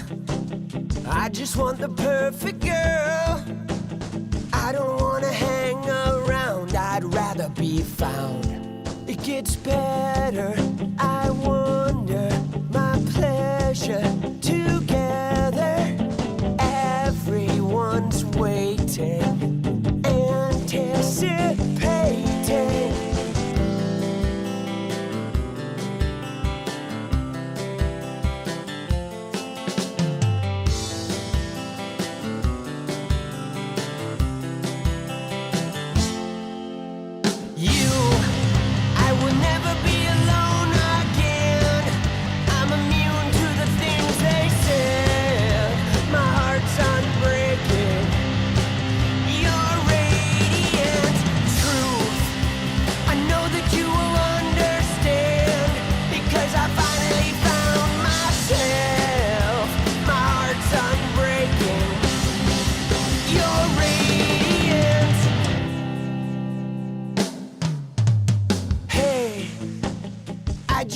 Change the world, but I'm not gonna wait my turn. I don't ever want to come down, I'd rather be found. It gets better, I wonder, my pleasure together. Everyone's waiting, anticipating.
It's about you. I would never be